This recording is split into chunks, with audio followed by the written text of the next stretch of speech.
we once again enter the world of Street Fighter without the need of a controller or a quarter. But first, if you enjoy this collection of cozy stories, please don't forget to land a critical hit on the like button, or make it a combo and ring the bell as well. It helps others find the channel and become weary dreamers. And please, let me know in the comments who your favorite character is. I'd love to know.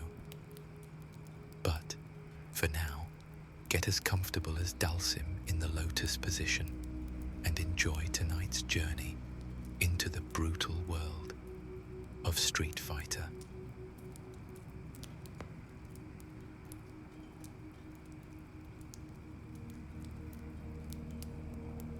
The late afternoon sun cast long shadows across Metro City University's campus as Kimberly Jackson completed her 15th handstand push-up. Sweat beaded on her forehead, but her breathing remained controlled, a testament to months of disciplined training. "Your form is improving," came a calm voice from behind her.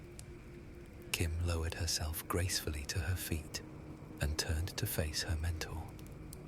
Guy stood with perfect posture, his arms crossed over his traditional ninja garb.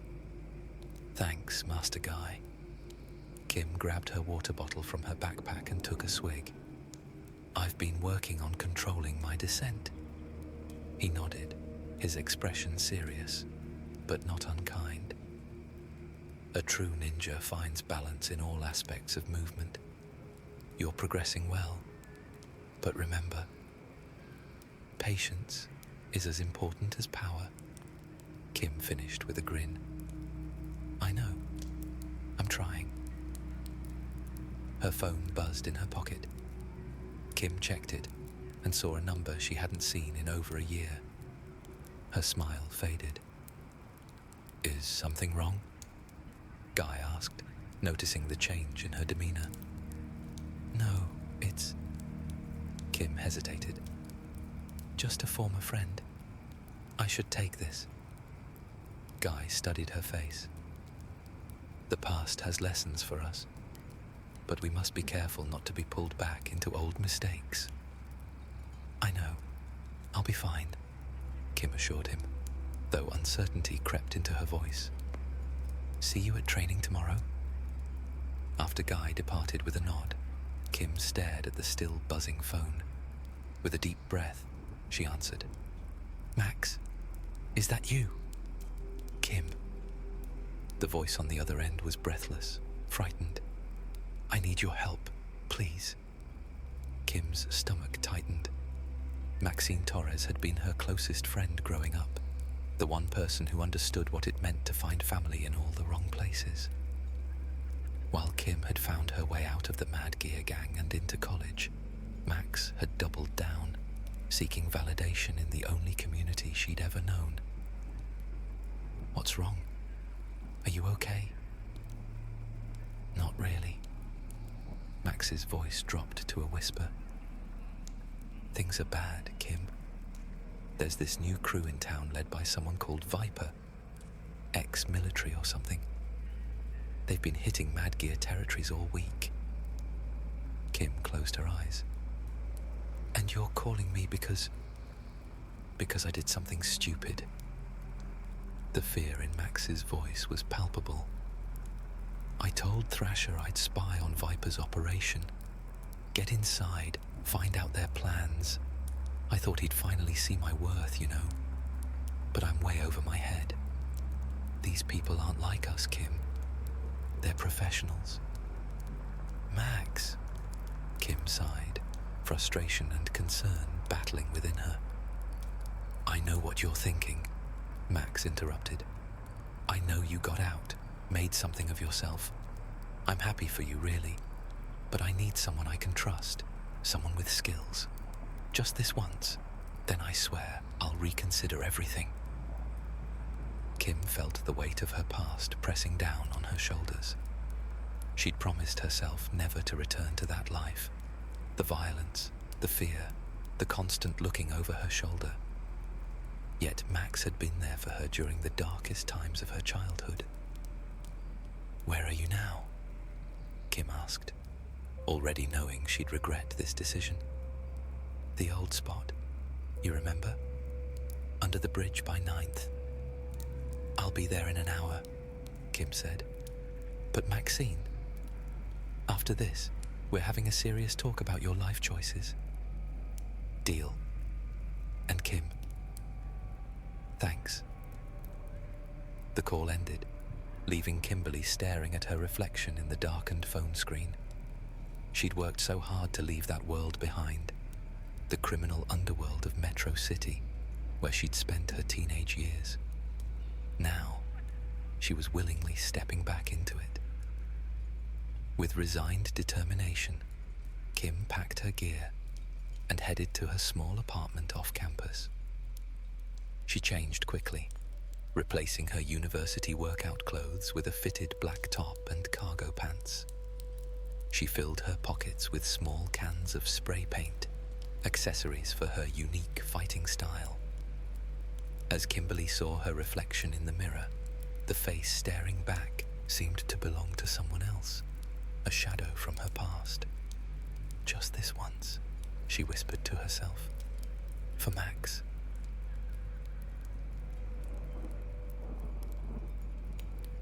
The journey to the Mad Gear territory took her through increasingly familiar streets. The neon signs grew brighter, the music from clubs louder, and the looks from passers-by more suspicious. Kim moved with purpose, keeping her head down, but her senses alert. The meeting spot under the 9th Street Bridge hadn't changed. Still a concrete jungle of pillars and shadows, decorated with faded graffiti tags marking Mad Gear territory. She spotted Max immediately, pacing nervously between two concrete supports. "Kim." Max rushed forward when she saw her friend. Despite the circumstances, there was genuine joy in her embrace. "I can't believe you actually came." Kim stepped back to look at her old friend. Max had changed. Her once short hair now hung in long braids, and new tattoos climbed up her neck. But her eyes still held the same uncertainty Kim remembered, that desperate need for approval. "Of course I came," Kim said. "But I meant what I said on the phone. After this, whatever this is, we're talking about getting you out." Max's smile faltered. "Let's just focus on the now, okay? I need to show you what we're up against." She led Kim deeper under the bridge to a makeshift planning area hidden from street view. Maps and photographs were taped to the concrete wall, illuminated by battery-powered lanterns. "Viper showed up about 3 weeks ago," Max explained, pointing to a blurry surveillance photo of a tall woman with a fiery mane of red hair. "At first, we thought she was just another small-timer trying to carve out territory. Then this happened." She pulled up a video on her phone. The shaky footage showed a confrontation between Mad Gear members and Viper's crew at a warehouse. What caught Kim's attention wasn't the standard street violence. It was Viper herself, moving with military precision, lifting a Mad Gear enforcer twice her size and throwing him clear across the room. "Holy shit," Kim gasped. "Exactly. Word is she was part of some experimental military program. Got enhanced somehow. She's building an operation here and she's not interested in the usual territorial negotiations. She wants Mad Gear gone." Kim frowned. "Why does Thrasher think sending you in is a good idea? You're not trained for infiltration." Max looked away. "He didn't exactly send me.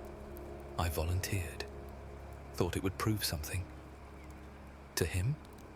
Or to yourself?" Kim asked, already knowing the answer. Before Max could respond, The sound of approaching motorcycles cut through the night. Max tensed. That's them, the Mad Gear Patrol. They don't know I called you. She looked nervously at Kim. Thrasher's with them? Kim took a deep breath. Well, no time like the present for a reunion. 3 motorcycles pulled up nearby, engines growling before cutting to silence. 5 figures approached, their silhouettes recognizable even in the dim light. At their center walked Thrasher, tall, muscular, with long blonde hair styled in dreads. His face was set in a permanent scowl that only deepened when he spotted Kim. Well, well, he drawled, stopping a few paces away. Look who decided to crawl back after playing college girl. What's the matter? Ninja training not working out for you? Kim held her ground, meeting his gaze directly. Nice to see you too, Thrasher. Max called me. Thought you might need someone with actual skills for a change. Thrasher's eyes narrowed dangerously. We don't need traitors in our midst. You walked away, remember? Left your family behind for what? Books and tests? I left for a real future, Kim corrected him. And it's working out great. Thanks for asking. The tension hung thick in the air as the other Mad Gear members circled them. Kim recognized them all. Razor, pike, dagger, and steel, each named for their weapon of choice. They'd once been her comrades, people she'd fought beside and protected. Now they looked at her with suspicion and resentment. Max stepped between them. Thrasher, I asked her to come. We need help with Viper. Kim's trained in stealth now. She can get in and out of places we can't. Thrasher spat on the ground. And why should we trust her? She abandoned us. Because I'm not here for you, Kim said flatly. I'm here for Max. After we deal with your Viper problem, she and I are out. For good. A tense silence followed, broken only by the distant sounds of the city and the occasional passing car overhead. Finally, Thrasher laughed. A harsh, humorless sound. Always the savior, aren't you, Kimberly? Fine. You want to help? Prove it. Rumor is Viper's crew is hitting our south side territory tonight. You come with us, show us these fancy ninja skills, and maybe, just maybe, I'll consider taking you back. Kim glanced at Max, who nodded encouragingly. Fine, she agreed. One night, but I'm not here to rejoin Mad Gear. I'm here to help Max, then I'm gone. Thrasher smirked. We'll see about that. Once Mad Gear, always Mad Gear. You can pretend all you want, college girl, but you're still one of us deep down. As they moved toward the motorcycles, Max fell in step beside Kim. Thanks for this, she whispered. I know it's not easy coming back. Kim watched Thrasher mounting his bike, barking orders at the others. Just remember our deal. After this, we talk about your future. A real future. Max's smile didn't quite reach her eyes. Sure thing. After this. As they rode through the neon-streaked streets of Metro City, Kim felt the familiar rush of adrenaline. Part of her, a part she'd tried to bury under textbooks and training manuals, remembered the thrill of this life. But another part, the one that had grown under Guy's tutelage, recognized the hollow promise of that excitement. She was back in her old world, but she wasn't the same person who had left it. As they sped toward whatever confrontation awaited them, Kim made a silent promise to herself. She would help Max, but she wouldn't lose herself in the process. Not again. Not ever. The south side territory of the Mad Gear centered around an abandoned community center, once a place for neighborhood kids to stay off the streets. Now, ironically, a headquarters for the very gang life it had tried to prevent. As they approached, Kim noticed the unusual stillness in the air. Normally, Mad Gear territory buzzed with activity, lookouts, dealers, and enforcers maintaining their presence. Tonight, silence reigned. "Something's wrong," Kim murmured as they parked their bikes a block away. Thrasher nodded, for once in agreement. "Too quiet. Raven's crew should be on patrol." They moved cautiously toward the community center, spreading out in practiced formation. Despite herself, Kim fell into old habits, taking the flank position she'd always preferred. The rusted chain-link fence surrounding the property had been cut, the edges still gleaming from a fresh break. "Recent," Kim whispered, examining the cut. "Professional work too." Thrasher signaled the group to split up. "Razor, Pike, check the perimeter. Dagger, with me through the front. Steel, cover the rear exit. Kim." He hesitated, clearly uncomfortable giving her orders. "You and Max check the roof access." Kim nodded, guiding Max toward the fire escape. As they climbed, Kim noticed Max's nervous breathing. "You okay?" she asked quietly. Max nodded unconvincingly. "Just, it's different when it's actually happening, you know? Planning to infiltrate Viper's operation seemed brave in theory." "It's not too late to back out," Kim offered. "And lose my shot at proving myself? No way." They reached the rooftop and crept toward the access door. Kim tested it, unlocked. Her instincts screamed danger. "This isn't right," she whispered. "Stay behind me." Kim eased the door open and peered into the darkened stairwell. Nothing moved in the shadows, but Kim's training under Guy had sharpened her senses. She could feel the disturbance in the air, the subtle wrongness that indicated an ambush. She pulled back just as the first dart whistled through the space where her head had been. "Down!" Kim yelled, tackling Max to the rooftop as more darts flew overhead. From below came the sounds of chaos, shouts, gunfire, the crash of breaking glass.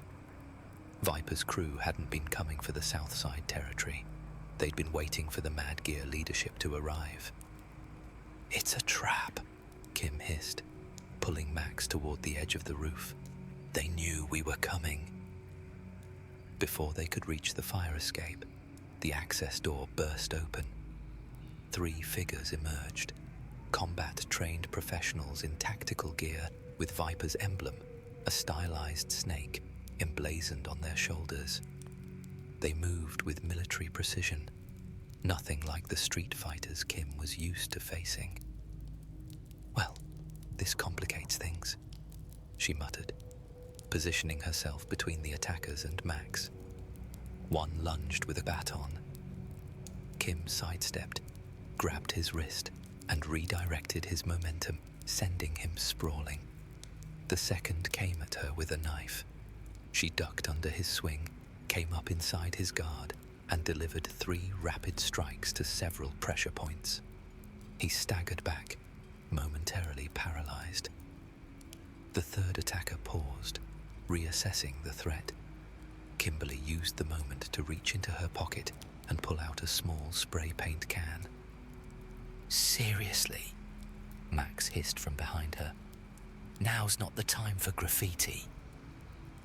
The attacker charged. Kim waited until the last moment, then sprayed a cloud of neon pink paint directly into his face.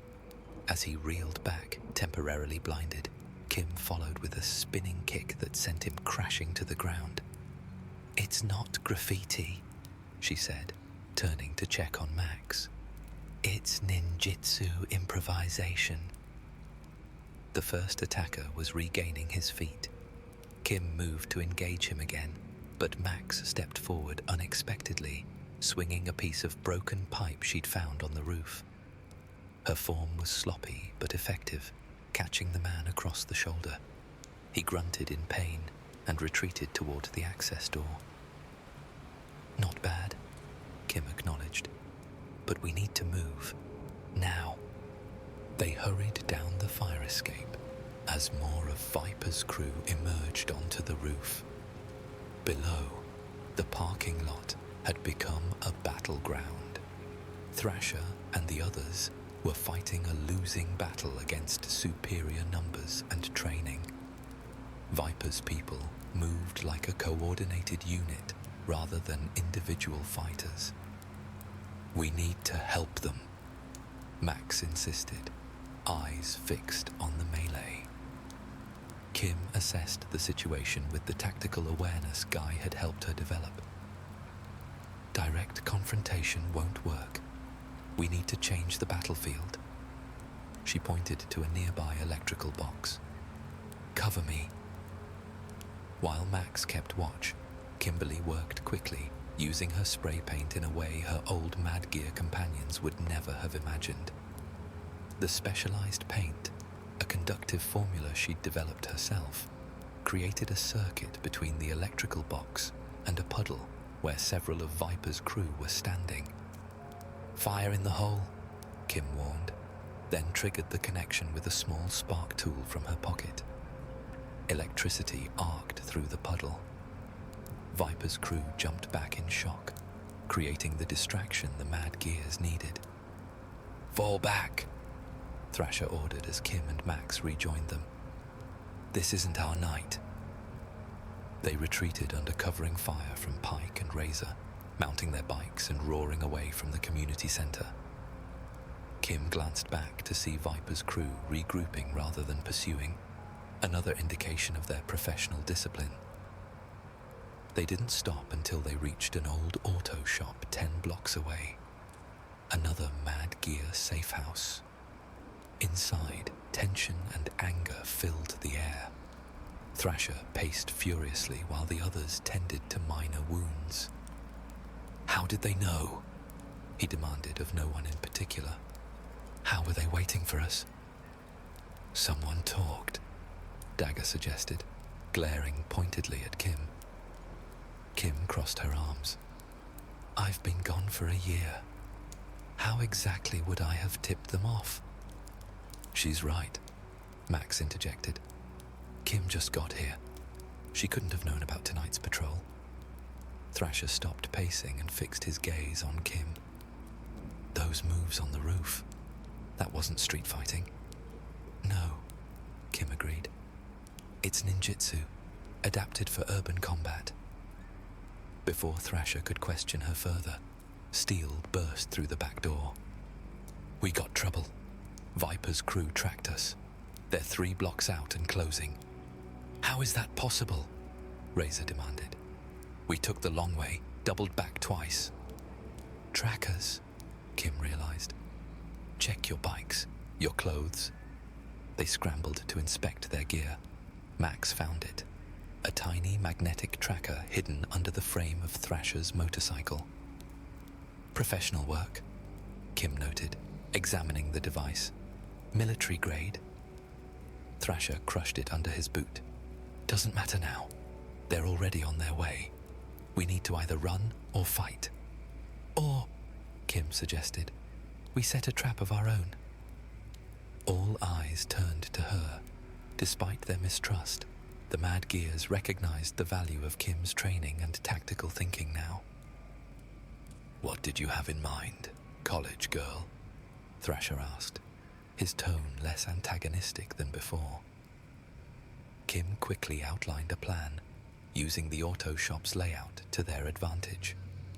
The Mad Gears might lack the military training of Viper's crew, but they know these streets. Home turf advantage could level the playing field. They worked quickly, positioning themselves throughout the shop. Kim directed Max to hide in the office with a clear exit path. "I should be fighting with you," Max protested. "You're not trained for this," Kim replied firmly. and I need someone to call for backup if things go south." "Backup? Who would we call? The cops?" Max scoffed. Kim pressed a piece of paper into Max's hand. "This number. If we fail, call it. Ask for Guy. Tell him I sent you." Max's eyes widened. "Your sensei? Would he even help us?" "He'd help me," Kim said simply. "Now stay hidden until this is over." Minutes later, Viper's crew arrived. A swarm of operatives in tactical gear surrounding the building. Kimberly watched from the shadows as they coordinated their approach with hand signals. Their professionalism only confirmed her suspicions about Viper's military background. The fight erupted with choreographed chaos. The Mad Gears sprung their trap, using the familiar environment to separate Viper's crew. Kim moved like a shadow through the garage, using her spray paint techniques to blind, distract, and disorient the attackers before striking with precise moves. In the midst of the melee, Kim spotted a figure different from the others, taller, more commanding, with crimson hair visible beneath a tactical cap. Viper herself had joined the assault. Kim changed direction, moving to intercept the leader. If they could capture Viper, perhaps this conflict could end before it escalated further. But as she approached, Viper turned, almost as if sensing her presence, and Kim got her first clear look at the woman. Her eyes were unnaturally bright, almost luminescent in the dim light of the garage. Her movements were too fluid, too fast for a normal human. Whatever enhancements she'd received went beyond mere training. "Well," Viper said, her voice cold and precise, "you must be the ninja I've heard about. Kimberly, isn't it? The one who got away from Mad Gear." Kim circled cautiously. "And you're the one trying to take over Metro City. Pretty ambitious for a newcomer." Viper smiled without warmth. "Not taking over. Cleansing. This city needs order, structure. The Mad Gears are chaotic, undisciplined." "And you're the one to bring discipline?" Kim asked skeptically. "I was made for it." Viper moved suddenly, covering the distance between them faster than Kim could react. The blow caught her in the ribs, sending her flying back into a tool rack. She rolled with the impact, coming up in a defensive stance, but Viper was already pressing the attack. Kim adapted quickly, using her agility against Viper's raw power. She couldn't match the enhanced woman's strength, but she could outmaneuver her. Kim leapt onto a workbench, then to a hanging engine block, using the environment as both shield and weapon. Their battle moved through the garage while the larger fight raged around them. Kim caught glimpses of the Mad Gears holding their own, but Viper's crew was gradually gaining the upper hand. In a moment of distraction, Viper landed a solid hit that sent Kim crashing into a stack of tires. As she struggled to regain her footing, Viper approached with confident steps. "Impressive skills," the fiery-tressed woman acknowledged. "You'd have made an excellent recruit in my program." "Too bad," Kim gasped, buying time as she reached for her last can of spray paint. Viper moved in for the finishing blow. Kim waited until the last possible moment, then released a cloud of specialized paint, not aimed at Viper's eyes, but at the ground between them. The chemical reaction created a momentary smokescreen, allowing Kim to slip past Viper's guard and deliver a series of strikes to nerve clusters in her torso. Viper staggered, momentarily slowed, but recovered far faster than a normal human should have. She grabbed Kim's arm in a grip like steel. clever, Viper acknowledged, but not enough. Before she could counter, a cry from across the garage caught both their attention. Max had emerged from hiding and was being dragged toward a van by two of Viper's operatives. "Max!" Kim gasped, struggling against the enhanced grip of her captor. Something changed in Viper's expression, a calculating look replacing the cold efficiency. "Ah, so that's your weakness." She pressed a communication device to her ear. "Secure the girl. We're leaving." With unexpected speed, Viper struck her with a blow that left her gasping on the floor. By the time Kimberly recovered, Viper was already retreating with her forces. Through the garage doors, she saw Max being forced into a black van. Kimberly ran toward the exit, but Razor and Pike held her back. "They're too many," Razor warned. "We're outnumbered and outgunned." The van peeled away, followed by the rest of Viper's vehicles. In seconds, they were gone, leaving the mad gears licking their wounds. Thrasher emerged from behind a toppled shelving unit, blood running from a cut above his eye. Well, that could have gone better. "They took Max," Kim said, shaking off her shock. "We need to go after them." "With what?" Thrasher demanded. "Half my crew is down. We're outmatched, and we don't even know where they're going." "I might," Kim said, pulling out her phone. "Max was wearing the jacket I gave her last Christmas. I sewed a tracker into it. Not military grade, just a simple phone locator for emergencies." Thrasher raised an eyebrow. "You put a tracker on your friend? That's cold." "I put a tracker on someone I care about who keeps finding trouble," Kim corrected him, activating the app. "There, they're heading toward the abandoned subway station." The remaining Mad Gear members gathered around, their earlier hostility toward Kim replaced by a grudging respect after seeing her fight. "So what's the plan?" Steele asked. "We can't just rush in." Kim paused, considering options. This wasn't just about helping Max anymore. It was about stopping Viper before her operation took root in Metro City. Whatever enhancements the woman had undergone made her more dangerous than the typical gang leader. "We need intel," Kim decided. "Floor plans, guard rotations, entry points. And we need to understand what we're dealing with. Viper isn't just some enhanced super soldier. She's smart, strategic." "I know someone who can get us the subway plans," Dagger offered. "City worker who owes me a favor." "Good," Kim nodded. "And I need to make a call." She stepped away from the group, dialing a number she'd memorized but rarely used. After 3 rings, a familiar voice answered. "Kim?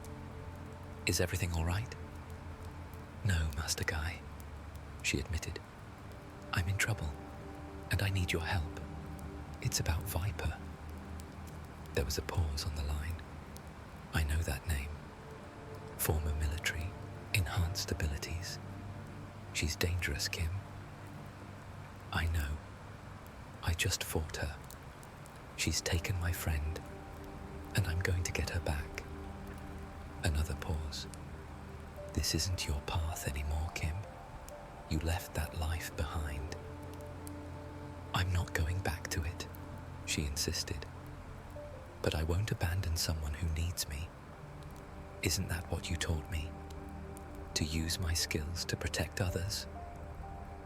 Guy sighed. "Come to the dojo. Bring whatever information you have. We'll discuss options." "Thank you, Sensei." Kim ended the call and turned back to the Mad Gears. "I have to go meet a source who might help us. I'll be back soon.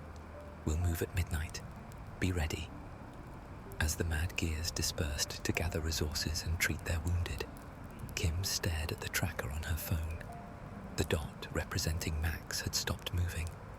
Time was running out. "Hang on, Max," she whispered. "I'm coming for you." Guy's dojo stood as an island of tranquility amid Metro City's chaos, a converted warehouse with clean lines and minimal decoration. Inside, the polished wooden floors and traditional training equipment reflected Guy's philosophy. Focus on essentials, eliminate distractions. Kim knelt across from her master, spreading building plans across the floor between them. "The abandoned Metro East station has 3 main levels," she explained, pointing to the blueprints. "Street level with the old ticket booths, platform level where the trains used to arrive, and maintenance level below that. Based on increased power usage the past few weeks, they're primarily operating from the maintenance level." Guy studied the plans with practiced precision. Multiple access points, but limited escape routes. Defensible, but also a potential trap for the occupants. "That's why Viper chose it," Kim reasoned. "She's military. She thinks in terms of strategic positions, defensible territory, and vital infrastructure," Guy added. "The maintenance level connects to active power junctions for Metro City. Control those, and you control much of the city's power grid."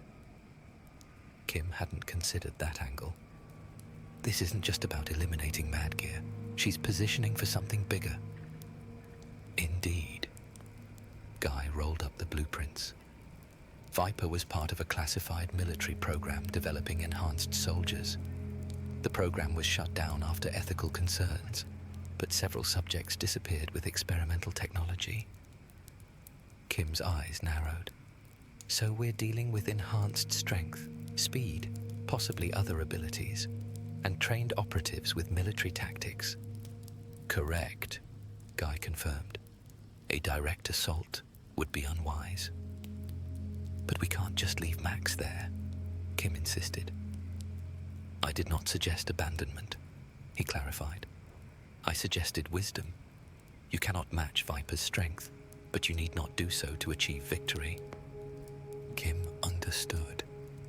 Throughout her training, Guy had emphasized using an opponent's strengths against them.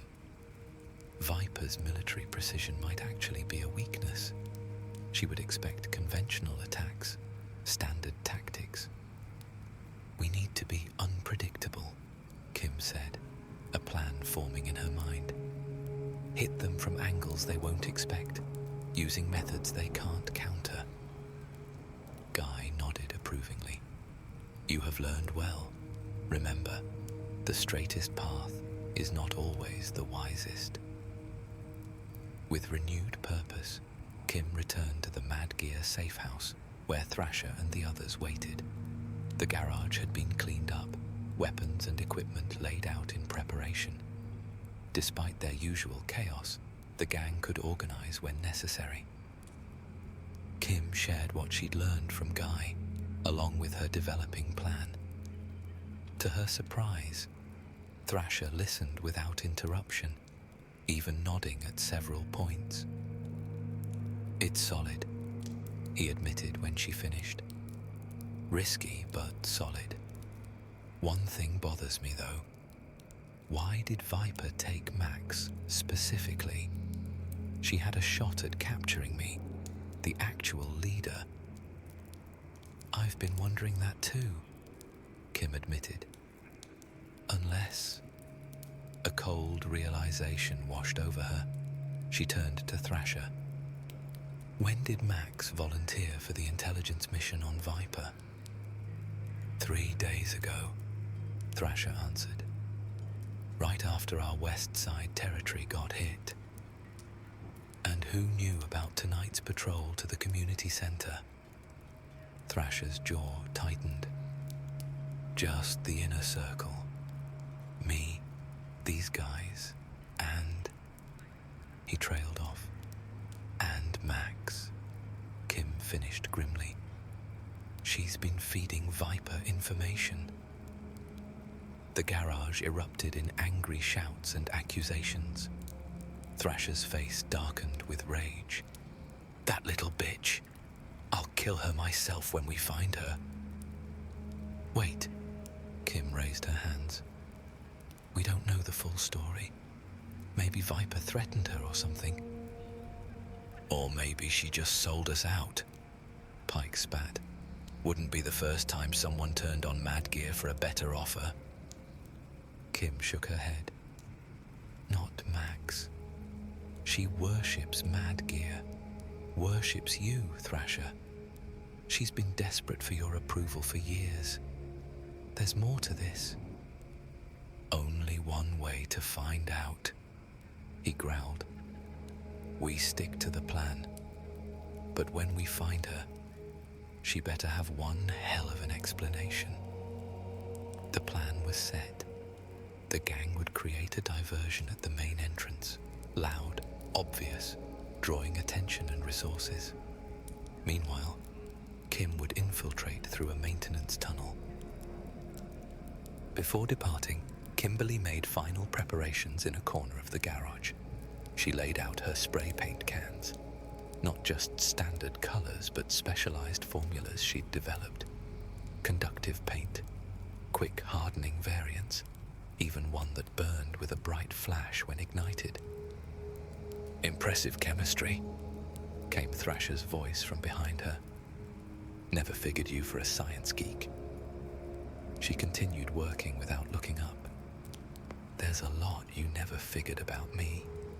That was part of the problem." Thrasher was silent for a moment. "You know, when you left, I told everyone you'd be back within a month. Said the straight life would bore you to tears. Sorry to disappoint." Kim packed the cans into her belt pouches. "That's just it. You didn't." Something in Thrasher's tone made Kim finally look up. His usual arrogance had faded, replaced by something almost like respect. "You actually did it. Got out, made something of yourself, started over." Kim stood, facing her former leader directly. It wasn't starting over. It was finally starting to live. "Yeah, well." Thrasher looked away, uncomfortable with the sincerity of the moment. "Just make sure you get Max out of there. Whatever she did, she deserves a chance to explain." "That's surprisingly understanding of you," Kim noted. Thrasher shrugged. "Maybe your goody two-shoes act is rubbing off on me." He checked his watch. "Time to move. Try not to die, college girl." "You too, Thrasher."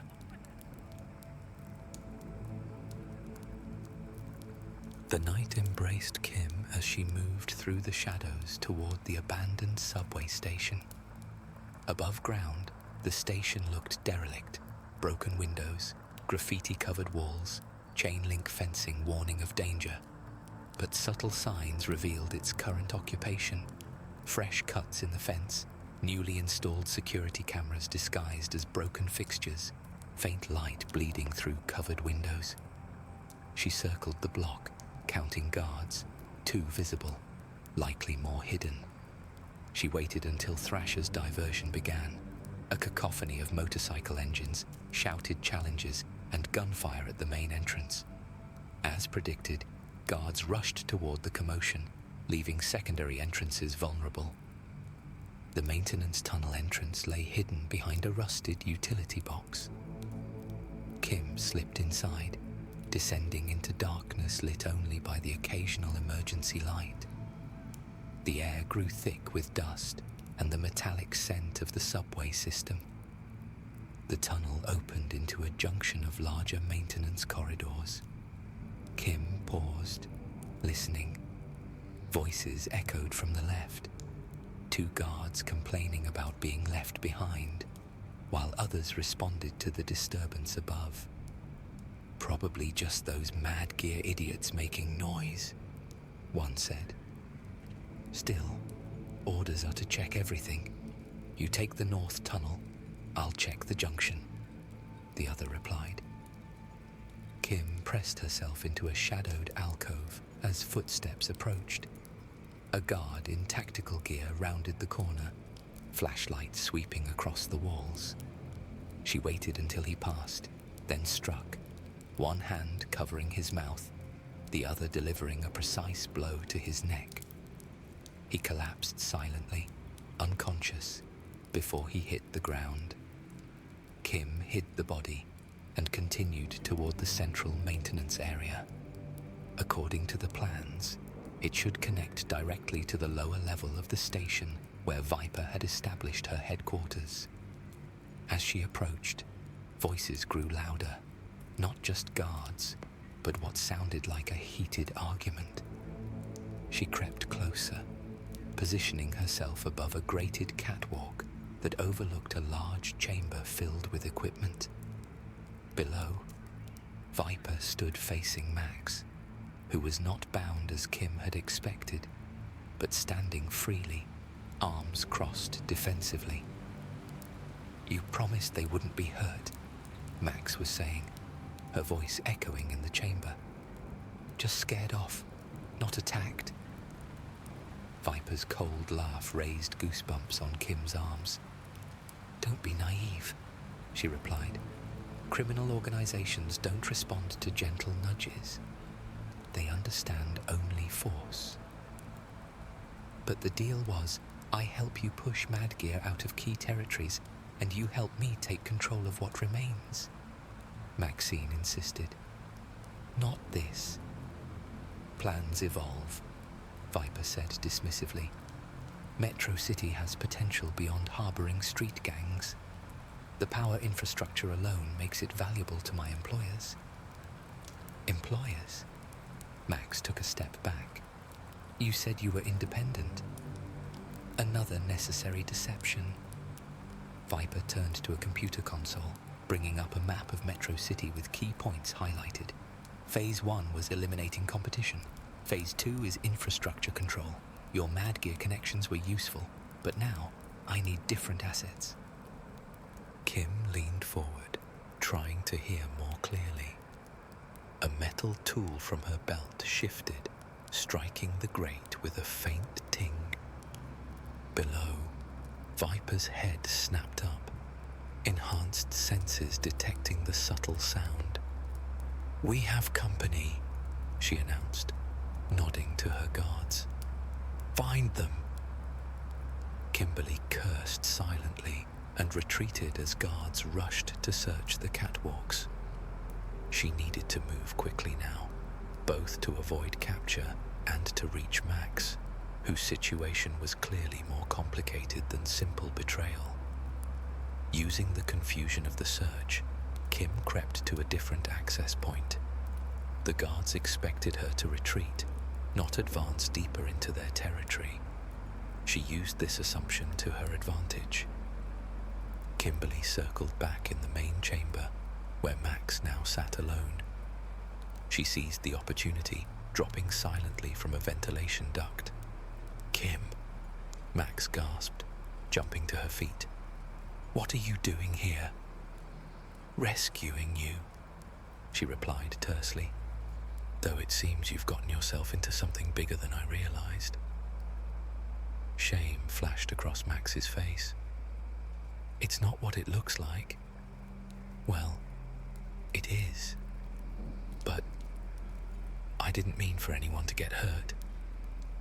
"Save it." Kim cut her off. "We need to move. Explain on the way." "I can't just leave," Max protested. "Viper has leverage over me." "What kind of leverage?" Max hesitated. "My little brother. She knows where he lives, where his school is. Said it would be a shame if something happened to him." Kim's anger softened slightly. "Why didn't you tell Thrasher?" "Because I'd already started feeding Viper information before the threats came," Max admitted. I thought I could double-cross her, use her to eliminate Thrasher's rivals within Madgear." position myself higher in the ranks.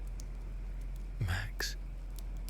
I know it was stupid, but then she showed her true colors, and suddenly my brother was in danger, and I was in too deep. Tears welled in Max's eyes. I never wanted to betray the gang, and I definitely never meant to put you in danger. A commotion from above interrupted them. The mad gears had broken through, engaging Viper's forces throughout the station. The diversion had become a full frontal assault. "We need to go," Kim insisted. "What about my brother?" "One problem at a time. First, we get out of here." They moved toward the exit Kim had scouted, but as they rounded a corner, they came face to face with Viper herself, flanked by 2 guards.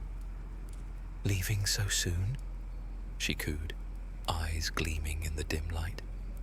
"After you went to such trouble to visit." Kim pushed Max behind her. "Your operation is finished, Viper. Mad gear is tearing through your forces upstairs, and the authorities will be close behind." "Authorities?" Viper laughed. "In Metro City. The police won't come near this district, especially during a gang war. As for Mad gear," she tapped her earpiece, "my team reports they're already being pushed back. Your rescue mission has failed, Ninja Girl." Kim assessed their options. The corridor was too narrow for effective maneuvering, and Viper's enhanced abilities made her more than a match for Kim in direct combat. She needed to change the equation. "Max," Kim whispered, "when I move, run past them. Don't stop. Don't look back. But just do it." Kim reached slowly for her belt, extracting a spray paint can. "Trust me." Viper watched with amusement. "What will you do? Tag me to death?" "Something like that." In one fluid motion, Kim sprayed the specialized paint at the overhead pipes, simultaneously striking her spark tool against the wall. The paint ignited in a blinding flash. As Viper and her guards reeled, temporarily blinded, Kim struck, not attacking Viper directly, but targeting the steam pipes above with a powerful kick.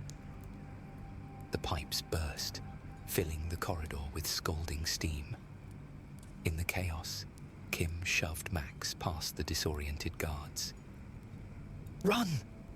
Max hesitated only briefly before sprinting down the corridor.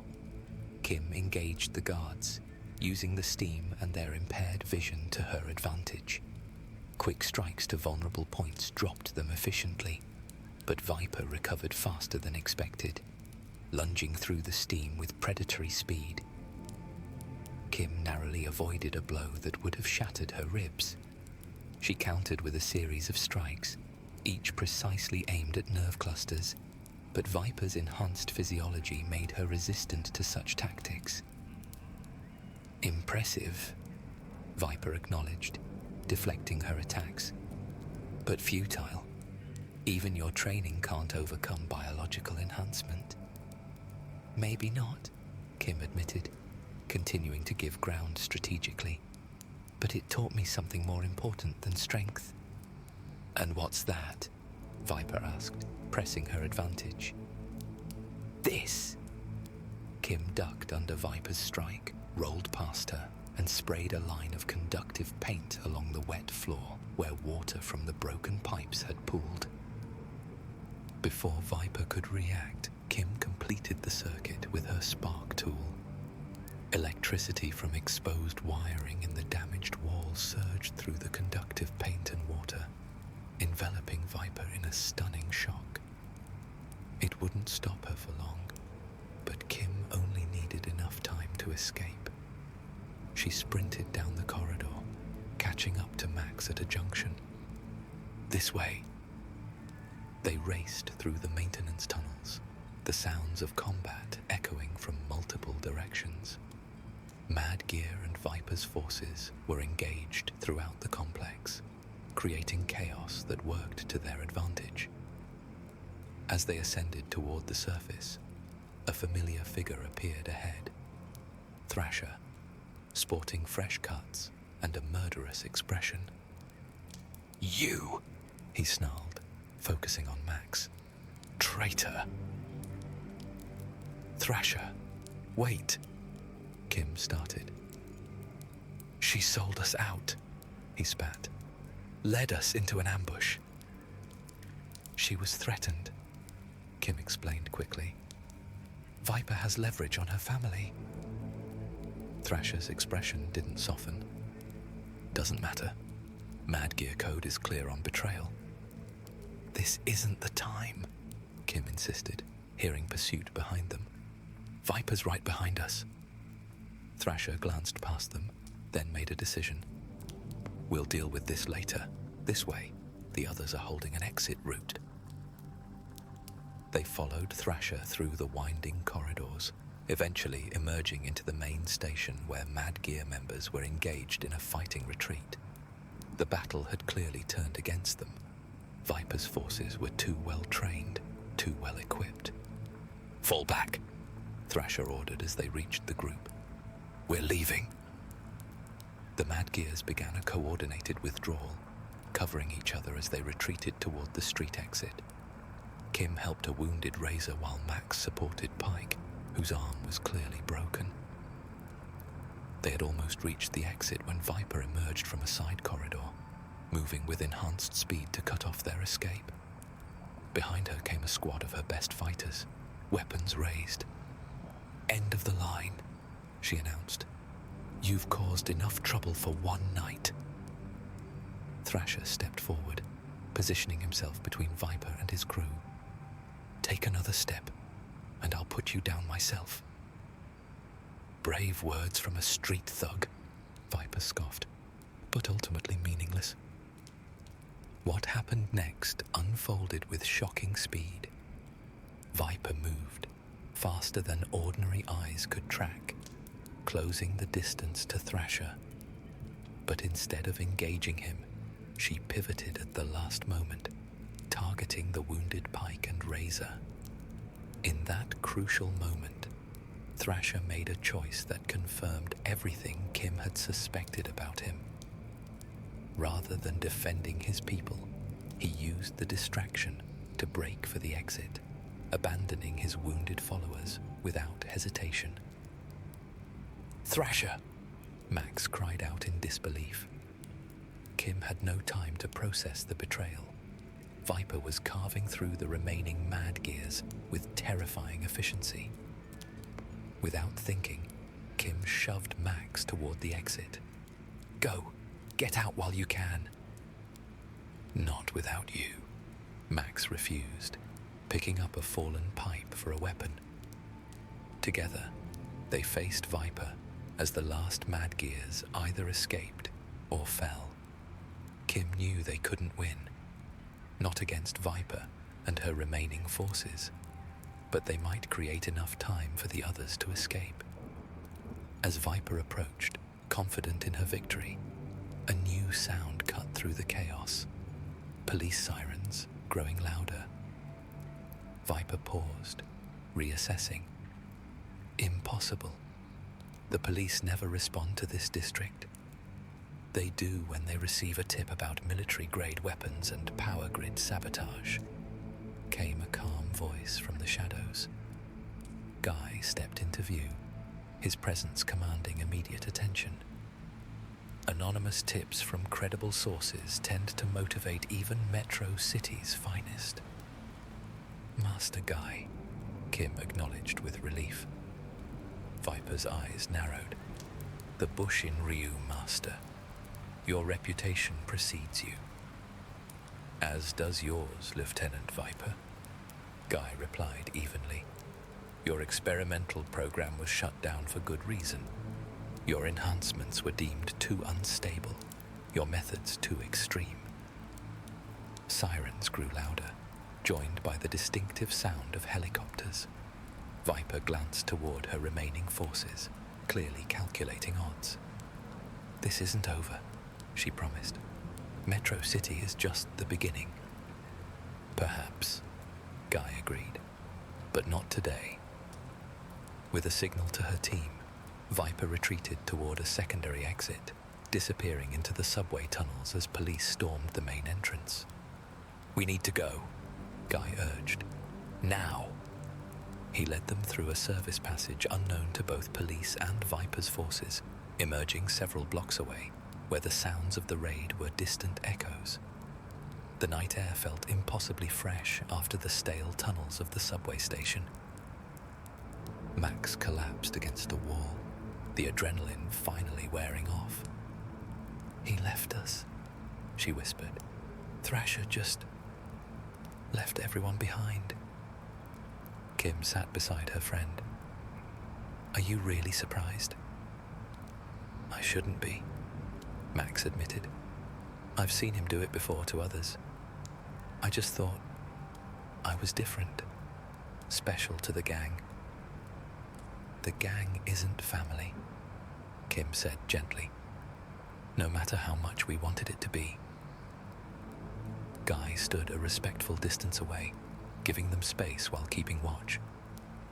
In the distance, more sirens joined the first responders as Metro City's authorities descended on Viper's operation. "What about my brother?" Max asked suddenly. "If Viper escapes, she won't be focusing on personal vendettas," Guy interjected. "Her operation is compromised. She'll be concerned with extraction and salvaging what resources she can." "Even so," Kim added, "we'll make sure he's safe." She looked to Guy, who nodded confirmation. "I can arrange protection," he assured them. Discreet but effective. Max looked between them, then back to the city skyline, where flashing lights illuminated the night. "What happens now? I can't go back to Mad Gear, not after Thrasher saw me with you." "Now," Kim said, taking her friend's hand, "you do what I did. Start living." "Just like that?" Max sounded skeptical. "I don't have your skills, your discipline." "You have something more important," Kim countered. "You have the chance to choose differently. And this time, you won't be doing it alone."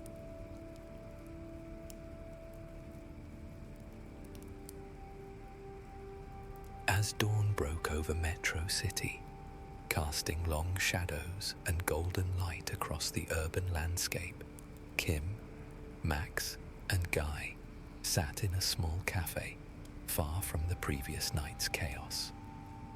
The morning news played on a television in the corner, reporting on a major police operation that had uncovered an organized criminal enterprise targeting city infrastructure. No mention of Viper's enhancements or true agenda. Some secrets remained buried. "The community college has late registration for another week," Kim mentioned casually, sliding a brochure across the table. "They have a good graphic design program. You always had an eye for art." Max stared at the brochure, then at Kim. "You really think I could do this?" "I know you can," Kim replied with conviction. "It's not easy, and there are days you'll want to go back to what's familiar. But trust me, what's waiting on the other side is worth it." Guy, who had been quietly sipping tea, spoke up. "The path of transformation is never straight or simple, but the first step is the most important." Max took a deep breath and picked up the brochure. "One condition." "What's that?" Kim asked. A smile, perhaps the first genuine one Kim had seen in years, crossed Max's face. "You have to help me with math. I always sucked at it." Kim laughed, relief and hope washing over her. "Deal." As they left the cafe, stepping into the morning light, the city seemed different somehow.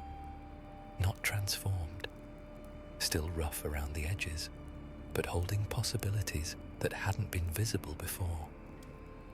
Max paused, looking back toward the distant shape of the subway station, where everything had changed. "Do you think Viper will be back?" she asked quietly.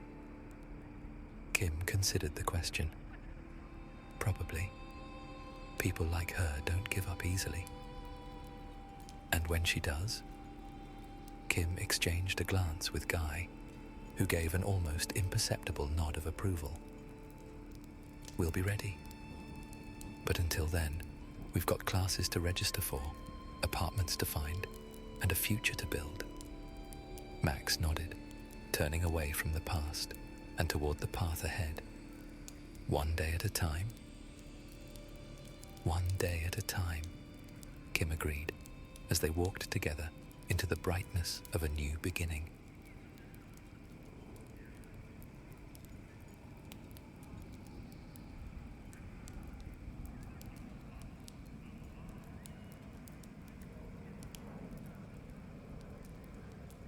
Moonlight-bathed Metro City's central plaza, blending with the festival lights that danced under its silver shroud. Luke Sullivan weaved through the bustling crowd, taking in the sights and sounds of the community celebration. Colourful banners fluttered in the breeze, along with the enticing scent of Hadu pizza. As he navigated the dense crowd, a sharp elbow suddenly jabbed into his back. Luke turned, coming face to face with an irate middle-aged man in a rumpled business suit, his necktie wrapped around his head. "Watch where you're going, you!" The man's words died in his throat as his eyes travelled up Luke's muscular frame. Sullivan stood a head taller than most in the crowd, his athletic build evident even beneath his coat and casual t-shirt. The fighter's easy smile and bright eyes contrasted with his imposing physique. "Sorry about that," Luke said, his voice carrying a hint of amusement. "It's pretty packed out here." The man's anger deflated instantly. No, my fault entirely," he stammered, backing away with a nervous chuckle. Luke shook his head, grinning as he continued through the festival. His presence seemed to part the crowd slightly, people instinctively making way for the young fighter. "Hey, over here!" Kimberly's voice cut through the din. He spotted her waving enthusiastically from a game booth, her eyes sparkling with mischief. Luke jogged over, dodging a group of excited children. As he approached, Kimberly's vibrant presence became more apparent. Her lithe, athletic frame was evident in her movements, a blend of grace and barely contained energy. She wore her usual eclectic style, a mix of traditional ninja-inspired gear with modern, colourful accents that reflected her playful personality. "What's up, Kim? You find a new challenge?" Luke asked, grinning at his friend's enthusiasm. Kimberly's eyes danced with excitement. "You bet. Jamie's been crushing it at this new game." As he joined her near the booth, he saw an impressive setup. Several large pads arranged vertically, representing low, mid, and high strike zones. The pads pulsed with lights, creating mesmerizing patterns that Jamie quickly struck in rapid succession as they lit up. "What's this?" Luke asked. "It's called Rhythm Combat," she replied excitedly. "You have to match the flashing pattern of the strike pads. Jamie's got the highest score so far. Think you can beat him?" She gestured to where the drunken boxer stood, a smug expression on his face as he hoisted his canteen to his lips. "You bet I can," Luke said, cracking his knuckles with a competitive glint in his eye. "How does it work?" The booth operator, an enthusiastic young woman, chimed in. "It starts simple. Just strike the pads as they light up. With each round, the pattern gets longer, faster, and more random. Your score will be factored in speed, accuracy, and strength. What do you say? Want to give it a try? Luke nodded, stepping up alongside Kimberly. Jamie went first, his movements fluid and unpredictable, matching the drunken fist style he was known for. The crowd cheered as he completed a particularly tricky sequence, the pads flashing and beeping in approval. Next up was Kim. Her ninja training shone through as she struck each pad with lightning speed and pinpoint accuracy. Her lithe form moved with grace, making the increasingly difficult patterns look effortless. Finally, it was Luke's turn. He took a deep breath, centering himself as the first lights began to pulse. Low, mid, then high. He matched the rhythm perfectly with a quick and very powerful triple uppercut combo, starting with a low punch. The crowd cheered as Luke gained more points in a single round than even Jamie had. The next sequence grew more complex, but he didn't falter. Each strike landed with satisfying precision. Luke's mind flashed back to his training sessions with his mentors as he executed each move.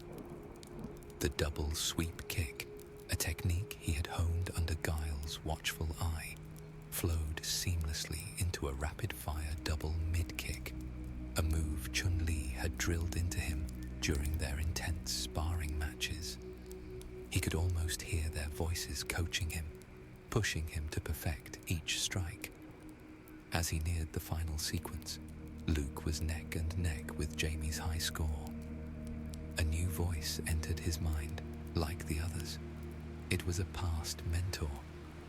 However, the tone was harsher, more insistent. Strike hard, it urged. Strike fast, the voice demanded. Suddenly, a blur of orange fur darted between Luke and the pads. A curious cat, attracted by the flashing lights, had leaped into the strike zone. And if something gets in your way, the voice continued, you strike anyway. Without hesitation, Luke's arm paused mid-swing, gently catching the startled feline. The final beeps of the game faded, signaling the end of his turn and his chance at the high score. Whoa there, little guy, Luke said softly, cradling the cat in his strong arms. This isn't the best place to play. The crowd's disappointment at Luke's lost game quickly turned to sentimental oohs and ahs as he gently handed the cat to its grateful owner, who promptly discarded her Blanca Chan doll to retrieve her lost pet. Jamie clapped Luke on the back.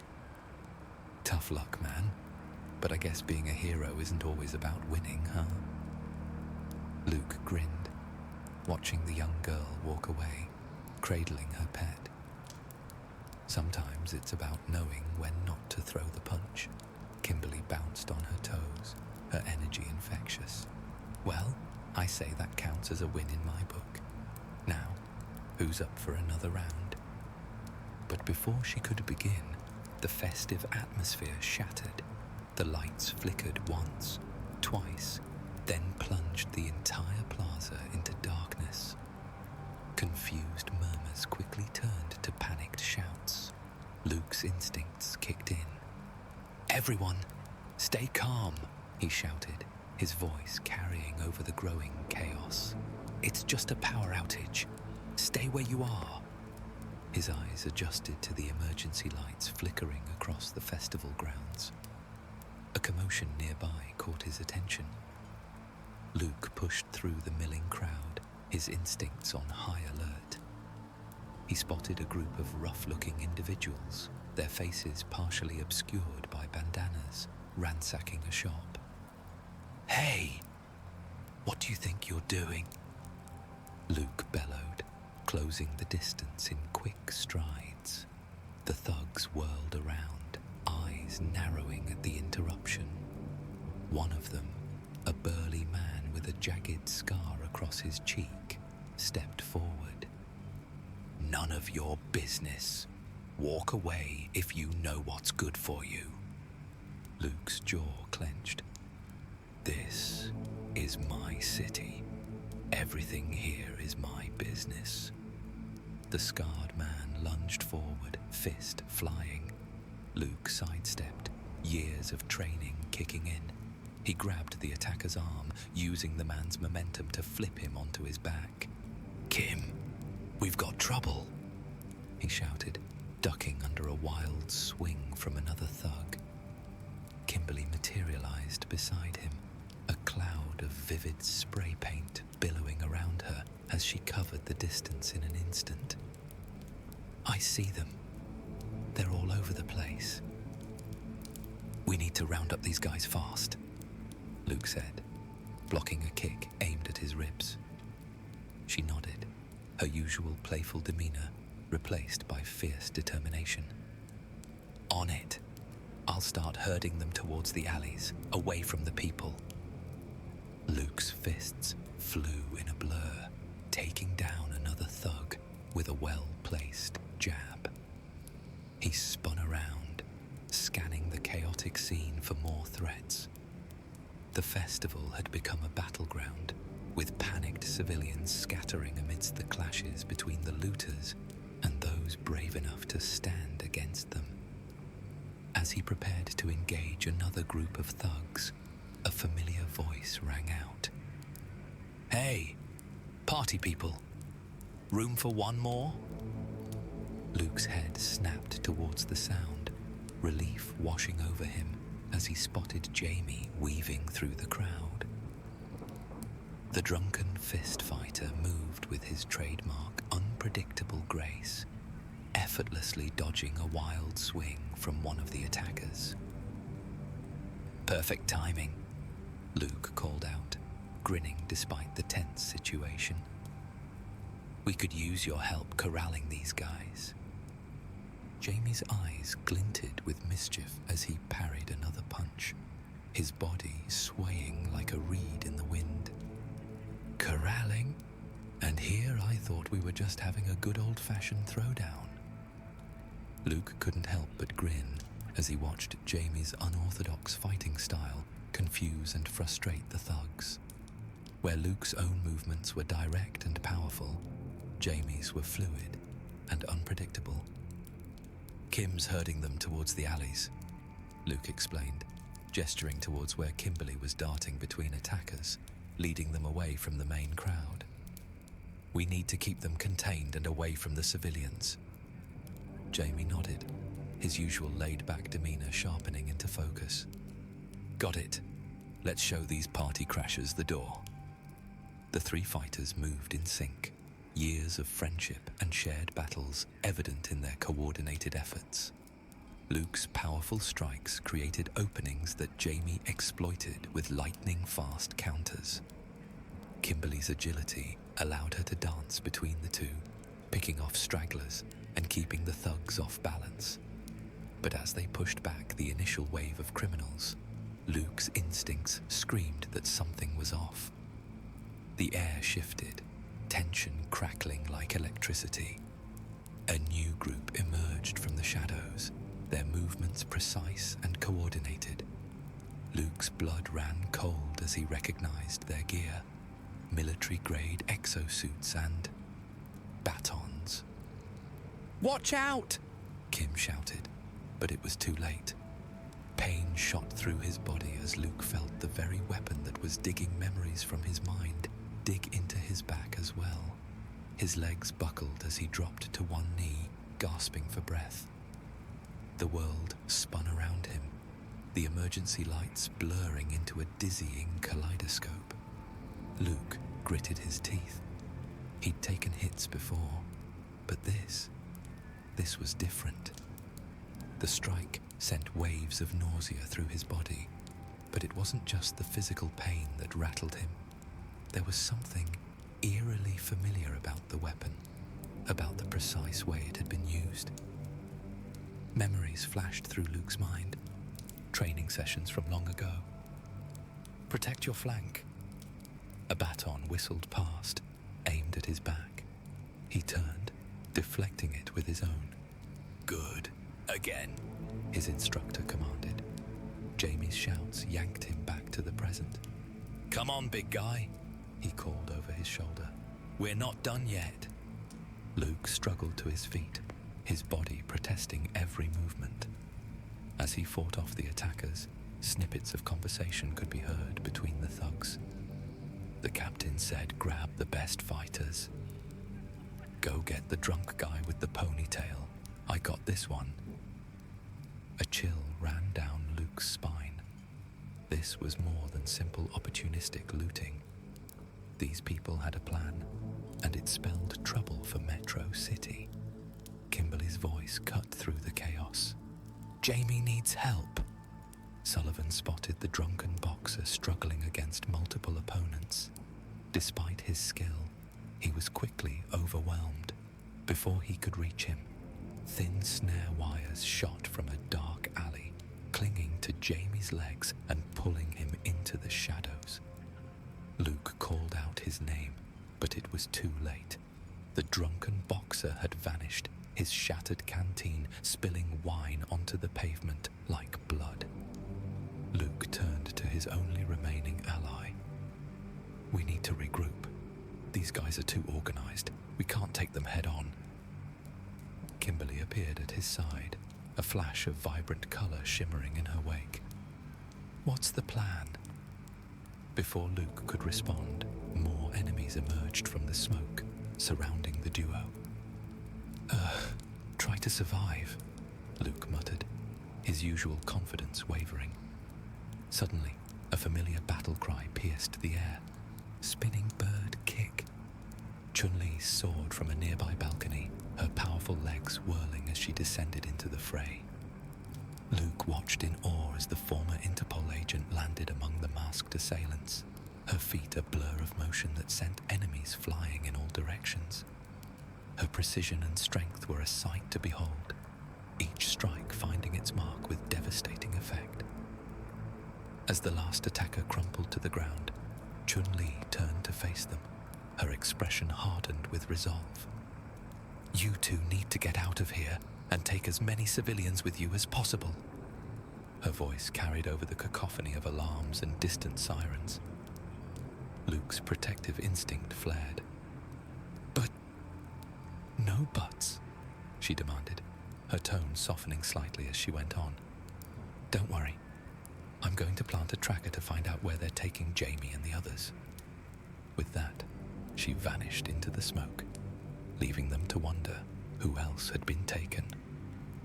Luke's thoughts raced like wildfire, igniting one realization after another. The tactical maneuvers of the masked assailants, their weapons, and military-grade equipment, each detail pointed to a figure from his past.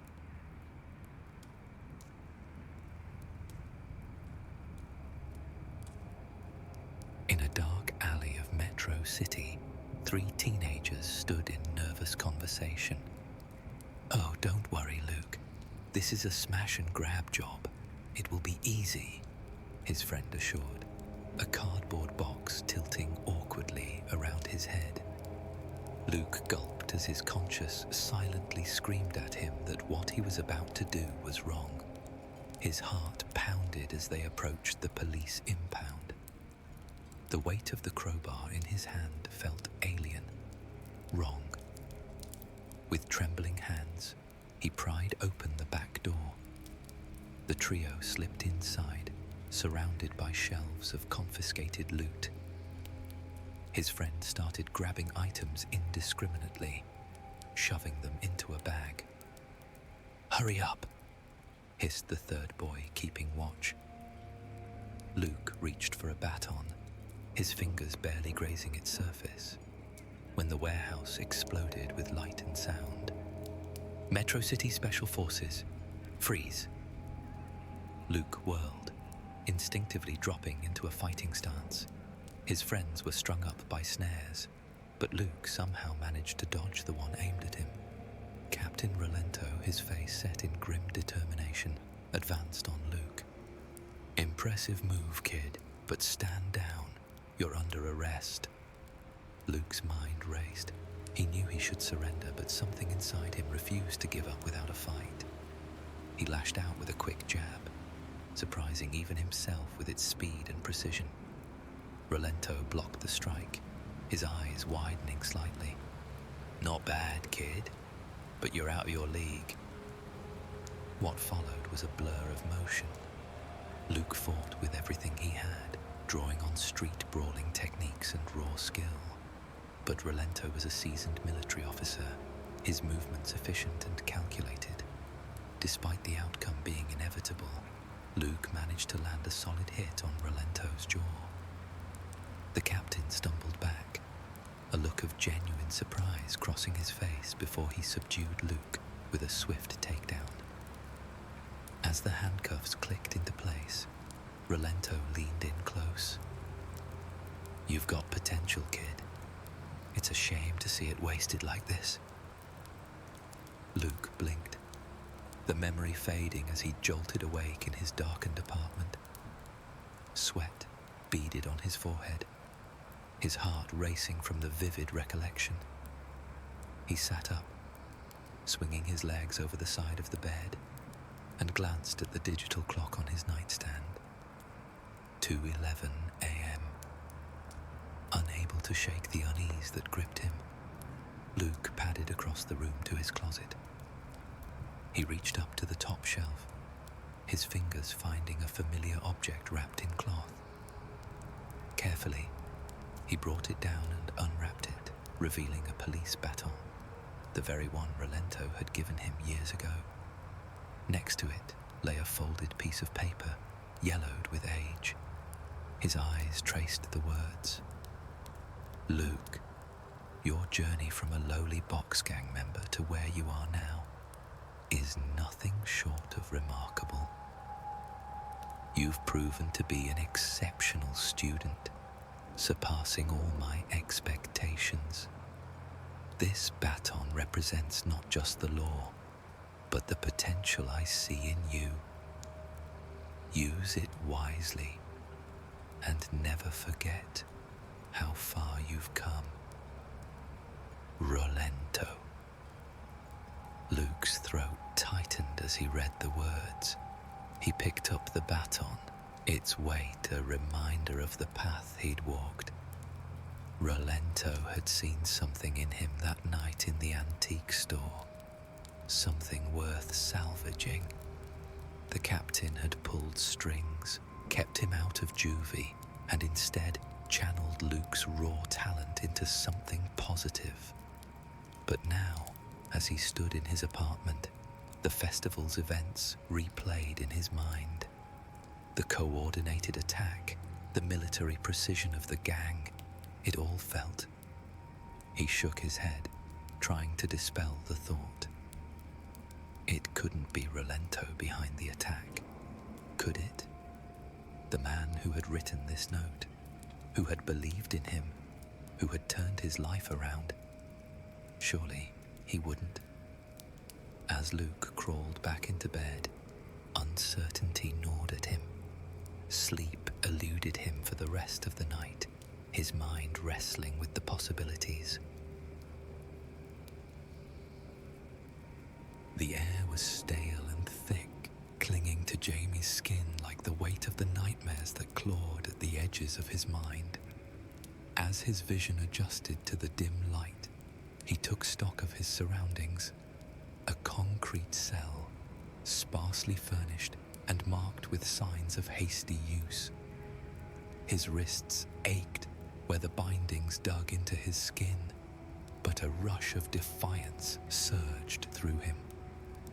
He shook off the fog of unconsciousness and refocused his mind on escape. Footsteps approached, their heavy boots echoing as they rounded the corner.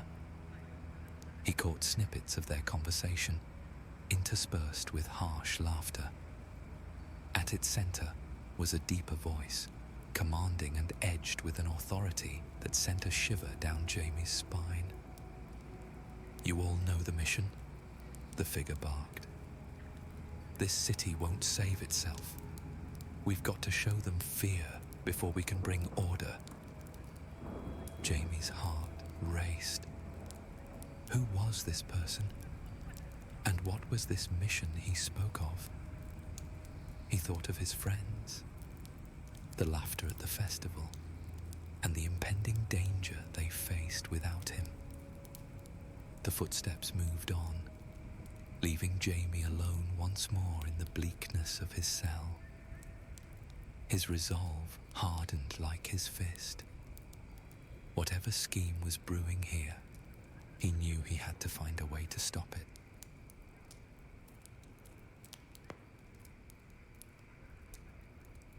The sun rose over Metro City, casting a pale light onto the debris of the festival grounds. Chun-Li stood atop a low roof near the site, her gaze fixed through binoculars on a crumbling warehouse in a forgotten part of town. The soft hum of the city waking up provided a backdrop to her vigilant watch. Chun-Li's mind raced with the details of the previous night's attack. The militant assault had left the community reeling. Supplies meant for local charities were gone, along with the abduction of several promising street fighters. However, amidst the disorder, she had acted swiftly. She held her phone, monitoring the tracker she'd slipped onto one of the gang's getaway vehicles during the attack. Now, it was her lifeline, a connection to those who dared disrupt the peace she fought so hard to protect. With a steady hand, she pulled up an image on her phone. The stern face of Rolento, former captain of the Metro City Special Forces. As she studied his features, a memory surfaced, sharp and vivid. It had been 5 years since Chun-Li stood in the hallway of the Metro City Police headquarters, her back against the wall as she listened to the heated exchange behind the closed door of the chief's office. "Your tactics are too extreme, Rolento," the chief's voice boomed.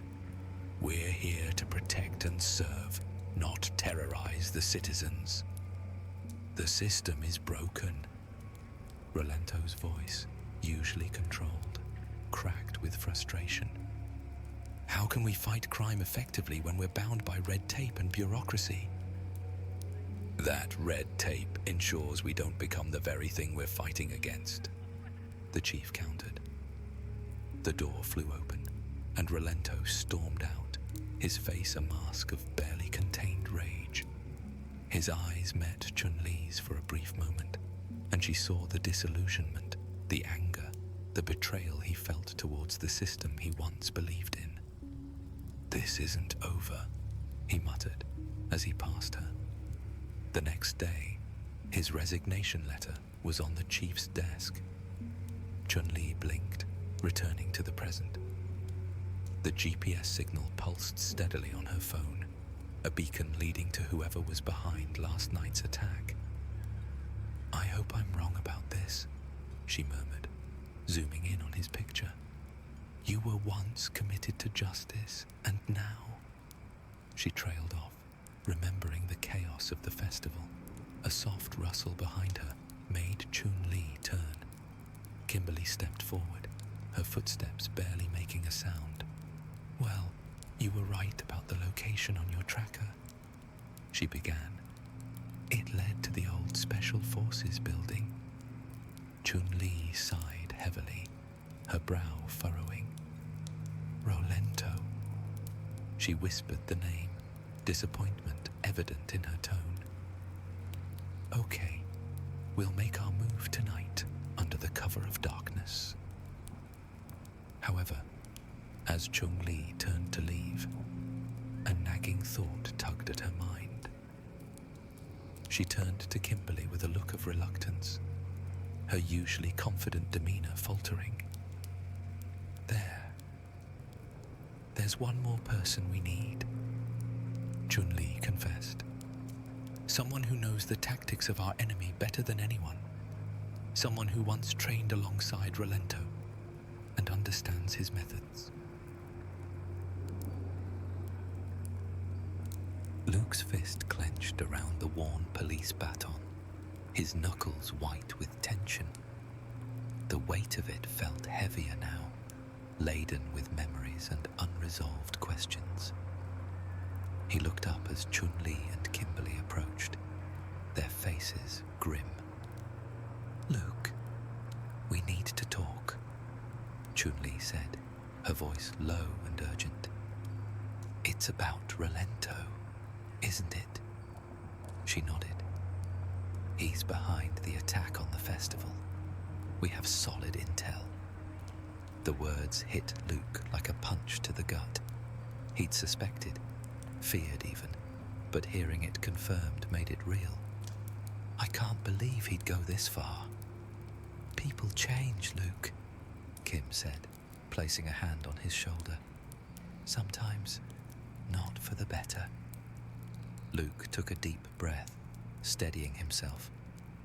"What's the plan?"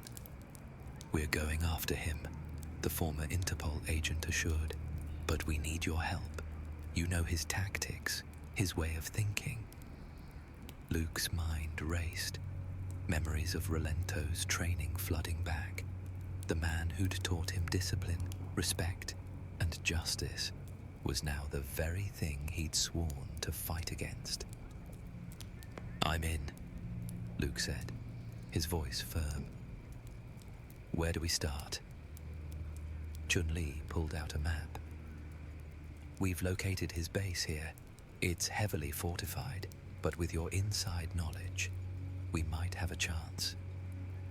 As they huddled around the map, Luke felt a mix of emotions churning inside him. Betrayal, anger, and a sliver of hope that maybe, just maybe, he could reach the man who'd once been his mentor.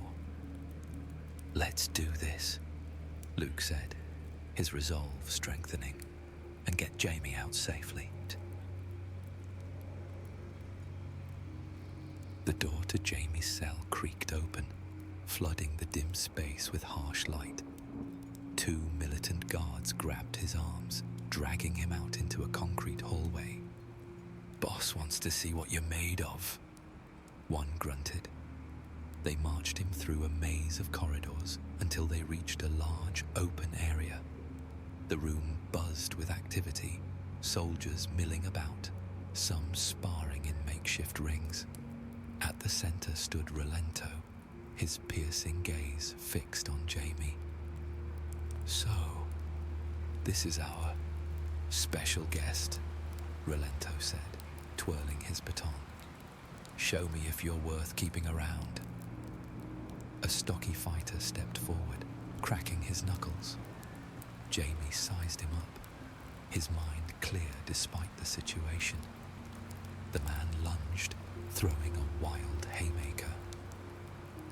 Jamie swayed, the punch sailing past his ear. He countered with a quick jab to the ribs, followed by an elbow to the jaw. His opponent crumpled. Rolento's eyebrow raised slightly. 2 more fighters entered the ring. Jamie's stance shifted, loose and unpredictable. They circled him, looking for an opening. One rushed in with a kick, while the other tried to flank. Jamie dropped low, sweeping the kicker's leg and using the momentum to roll away from the second attacker. He sprang up, catching the flanker with a spinning back fist. The crowd murmured, impressed. Rolento leaned forward, his interest piqued as he gave the subtle command to continue. A trio of skilled fighters surrounded Jamie. He took a deep breath, centering himself. They attacked in unison, a flurry of punches and kicks coming from all directions. Jamie's body moved like water, flowing between the strikes. He redirected a punch into another attacker, used one's momentum to throw them into the third, and finished with a series of rapid strikes that left all three sprawled on the ground. Silence fell over the room. Rolento stepped forward, slowly clapping. Well, well, it seems we've underestimated you. Your style, it's quite unorthodox, effective but unpredictable. Jamie stood tall, his breathing steady. I'm full of surprises. Rolento's eyes gleamed with a mix of admiration and calculation. Indeed you are. Perhaps you might be of use to us after all. Luke's heart thundered in his chest, each beat echoing the tension that gripped him as he stealthily navigated the dim corridors of Rolento's fortified compound. Chun-Li and Kimberly moved silently behind him, their presence giving him strength as they ventured deeper into enemy territory. The layout of the base was hauntingly familiar to Luke, every turn and passageway evoking memories that seemed like a lifetime ago. He had once walked these halls as a student, eager to learn from the man he had admired. Now, as an intruder, the thought of confronting Rolento twisted his insides, making each step forward a battle against his own conflicted emotions. A faint click beneath their feet caught Luke's attention. Wait! His warning came too late. The floor gave way, and they plummeted. Chun-Li's startled gasp pierced the air. Kimberly twisted mid-air like a cat, avoiding the fall. The duo crashed onto cold concrete. Pain shot through Luke's body. He groaned, struggling to his feet while Chun-Li lay motionless beside him. Kimberly clung to a ledge above, her eyes wide with panic. Kim, Luke gasped. You okay? Yeah, she grunted, pulling herself up. Footsteps thundered nearby. Shouts echoed through metal corridors. They're coming, Chun-Li mumbled, stirring at last. Luke helped her stand, his mind racing. Kim, you have to go. Hide before they get here, he urged. She shook her head. I can't leave you. There's no time. Chun-Li cut in. He's right. You're our best chance now. Conflict flashed across Kimberly's face. The footsteps grew louder. Go! Luke insisted. We'll be fine. Just hurry. She hesitated a moment longer, then vanished into the shadows. Luke turned to Chun-Li, his brow furrowed with concern. What's our next move? Her eyes darted around, assessing their situation. As much as I hate to say it, our best option might be capture, she admitted, her usual fighting spirit tempered by pragmatism. Luke's eyes widened in surprise, but he held his tongue, waiting for her to elaborate. We're trapped and outnumbered, Chun-Li continued, her tone serious. If we get ourselves killed, we won't be any help to anyone. Our priority should be finding out what Rolento has planned for Jamie and the others. The logic of her words sank in, and Luke nodded reluctantly. He didn't like the idea of surrendering, but he had to admit that her strategy made sense. They needed information more than they needed a fight right now. As the guards' voices grew closer, Luke steeled himself for what was to come, hoping this calculated risk would pay off. Moments later, the duo were marched deeper into Rolento's lair. Every step brought Luke closer to confronting the man who had once been his mentor. They entered a spacious room, its walls lined with weapons and tactical gear. At the far end of the chamber stood Rolento, his posture rigid and commanding. The sight of him made Luke pause mid-step. "Move it," a guard hissed, pushing him forward. Relento's eyes lit up with recognition. "Luke, my boy, it's been too long." His gaze shifted to Chun-Li and the esteemed ex-Interpol agent. What an unexpected reunion. Luke clenched his jaw, fighting back a surge of anger. "Skip the pleasantries, Relento. You know why we're here." A smile played at the corners of Relento's lips. Always so direct, a trait I credit to my tutelage. Memories flashed unbidden in Luke's mind, hours spent in grueling training, Relento's voice a constant presence, guiding and shaping him. He pushed it aside, focusing on the present.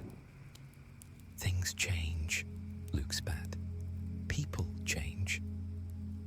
Relento nodded, a hint of regret in his eyes. "Indeed they do. But some things remain constant. The need for order, for strength, you'll understand in time." He turned, gesturing to a figure in the shadows. "Speaking of change, allow me to introduce you to my newest pupil. I think you'll find him quite interesting." Luke's eyes widened as the man stepped into the light. "Jamie," he gasped. "What are you doing?" Kimberly navigated the corridors of Relento's compound, moving stealthily through the shadows with the poise and agility of a skilled ninja. Following the earlier incident, she remained vigilant for hidden traps and false floors, using her spray cans to easily detect the security lasers that activated them. Distant voices beckoned her towards a large open doorway.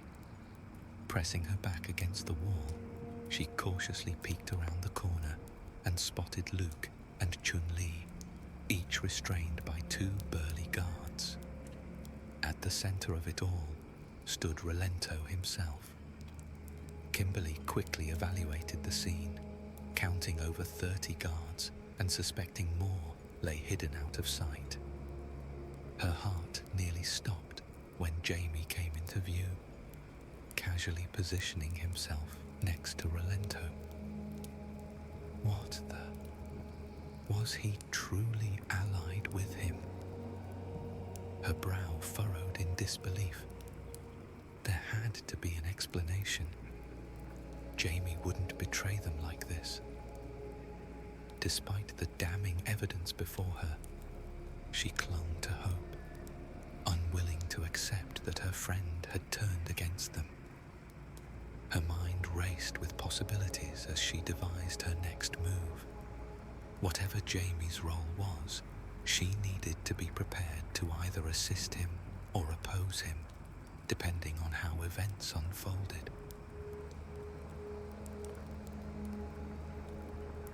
Chun-Li's eyes widened as Relento casually commanded his newest pupil, a sinister grin spreading across his face. "Show Miss Lee what you've learned, boy." Jamie nodded, his expression unreadable. "You don't have to do this," Chun-Li said, her stance relaxed but ready. Jamie didn't respond. He simply moved into position, his body swaying slightly in the distinctive rhythm of his drunken fist style. Relento's grin widened. "Begin!" Jamie lunged forward, his movements fluid and quick. Chun-Li blocked his first strike, feeling the power behind it. This was no act. Jamie was fighting with intent. She ducked under a wild swing, countering with a quick jab that Jamie barely avoided. Their exchange of blows intensified, the sound of impacts echoing through the room. Chun-Li's mind whirled as she defended against Jamie's relentless assault. What had Relento done to him? How had he turned their ally so quickly? "Excellent, Jamie," Relento called out, his voice filled with cruel satisfaction. Show her what true strength and conviction can do. Jamie's attacks grew more ferocious, forcing Chun-Li to give ground. She caught a glimpse of Luke's shocked face as she spun away from a vicious kick. The fight continued, neither combatant able to gain a clear advantage. Chun-Li realized with growing dread that Jamie's skills had somehow improved since his capture. He moved with a precision and power she hadn't seen in him before. Rolento's laughter rang out, a chilling backdrop to the intense battle. Chun-Li knew she had to find a way to break through to Jamie, to understand what was driving him. But for now, all she could do was fight, her body moving on instinct as she faced this unexpected and formidable opponent. Luke stirred as he witnessed the unlikely duel, but was held in check by the grip of his captors. As Chun-Li fought to hold her ground, Luke caught a glimpse of movement out of the corner of his eye. Kimberly. She was signaling to him from the shadows. Her eyes met his, silently conveying hope that a chance to strike would present itself. Luke's mind raced. He couldn't just watch his friends fight under Rolento's twisted schemes. Chun-Li's strikes became more desperate as the onslaught continued. Luke clenched his fists, torn between his desire to help and the uncertainty of what Jamie might do next. Kimberly's signal grew more insistent, drawing his attention back to her. She was positioning herself, ready to strike. Luke's eyes widened as he realized her intent. With a subtle nod, he turned his focus back to the fight, ready to seize the opportunity when the time was right. Luke gritted his teeth as Chun-Li stumbled backward, her feet losing purchase on the smooth floor. She crashed to the ground near him, her breath coming in ragged gasps. The two guards holding Luke tightened their grip, their fingers digging into his arms. Jamie advanced on Chun-Li, his face a mask of determination. Luke's heart raced as he saw his friend raise his fist for what could be a devastating blow. "Jamie, stop!" Luke shouted, his voice cracking with desperation. "Remember, winning is about knowing when not to strike." Jamie hesitated, his gaze locking with Luke's for a fleeting instant. "Sorry, Sullivan," he uttered, his tone hushed and laden with remorse. "However, this situation doesn't call for restraint." Luke's stomach dropped as Jamie's arm tensed, ready to strike. Time seemed to slow as his fist flew forward. But instead of connecting with Chun-Li, it veered sharply to the side, catching one of the guards square in the jaw. The guard crumpled, his grip on Luke loosening instantly.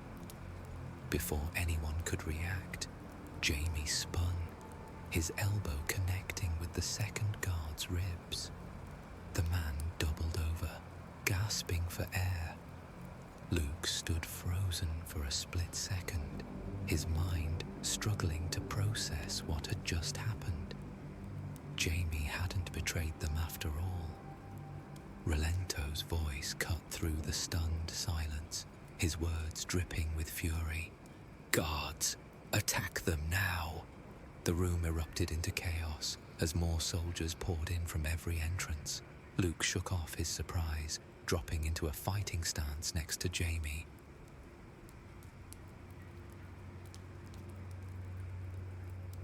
Kimberly smiled at the unfolding chaos. When Jamie's fist struck the guards holding Luke, she sprang into action. In a swift motion, Kimberly unleashed a vibrant spray of paint, the colorful mist swirling around her as she materialized next next to Chun-Li. "Looks like you could use a hand," she quipped, helping her up with a confident grin. Without missing a beat, Kimberly launched herself at the nearest guard. She ducked under his wild swing and swept his legs out from under him. As he crashed to the floor, she spun on her heel, her fist connecting with another guard's jaw. "Kim, behind you," Luke warned. She dropped to the ground, narrowly avoiding a baton aimed at her head. Using her momentum, she rolled backward and sprang to her feet, delivering a swift kick that launched the man backward. "Thanks for the heads up," she called out, already moving to her next target.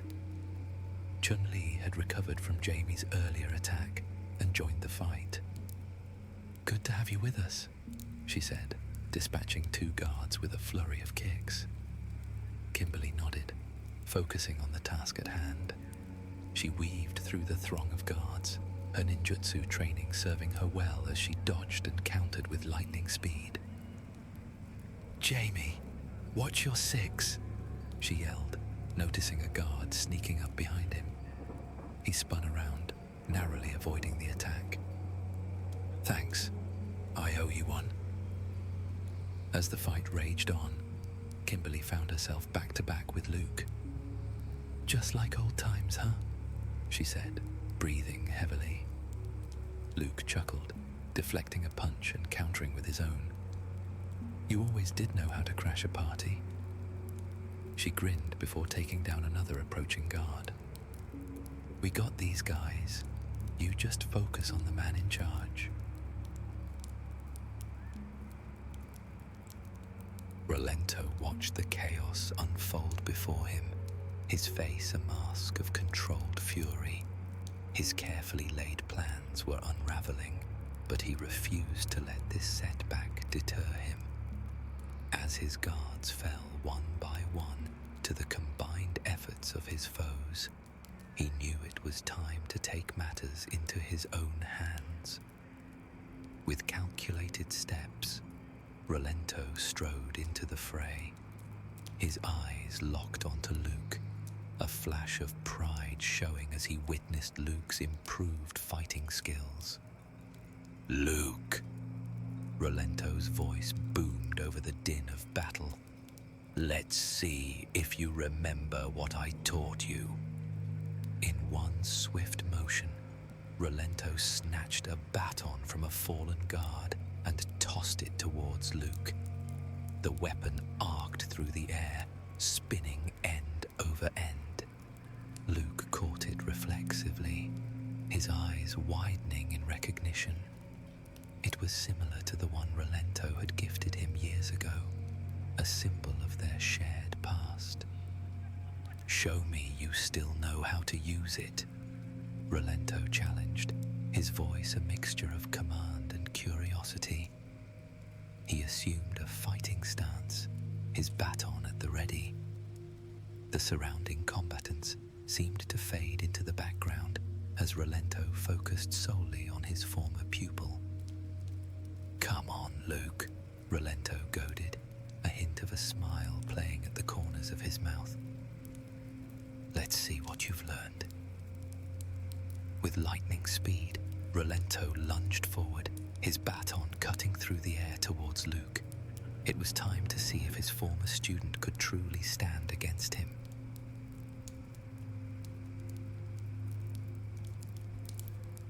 Luke's grip tightened on the baton as he faced Rolento. The weight of the weapon felt familiar in his hand, bringing back memories of countless training sessions.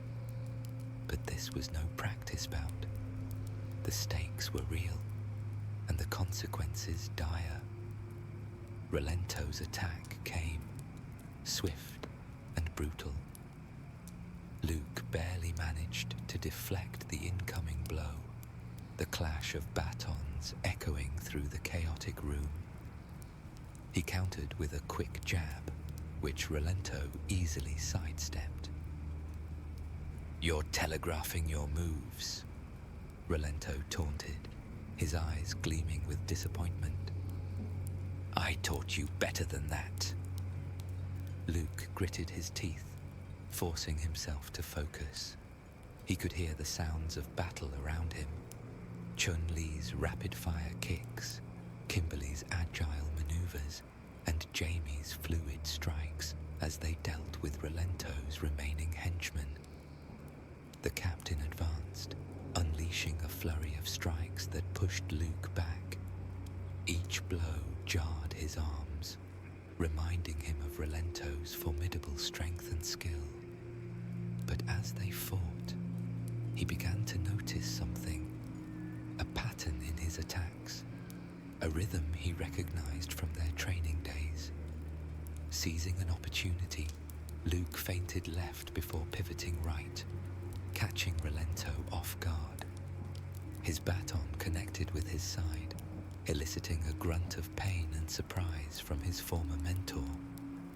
"Not bad," he growled, his eyes narrowing, but not good enough. The fight intensified, both men pushing their limits. Luke's muscles burned with exertion, but he refused to give in. He parried, dodged, and struck, using every technique Relento had ever taught him, and a few he'd learned from others. As the battle wore on, Luke noticed Relento's movements becoming slightly slower, his breathing more labored. Years of hard living and battles had taken their toll on the older man. Luke, younger and in his prime, pressed his advantage. With a sudden burst of speed, he unleashed a combination of strikes that Relento struggled to defend against. The final blow caught the older combatant across the chest, sending him staggering backward. Luke followed through, sweeping Relento's legs out from under him.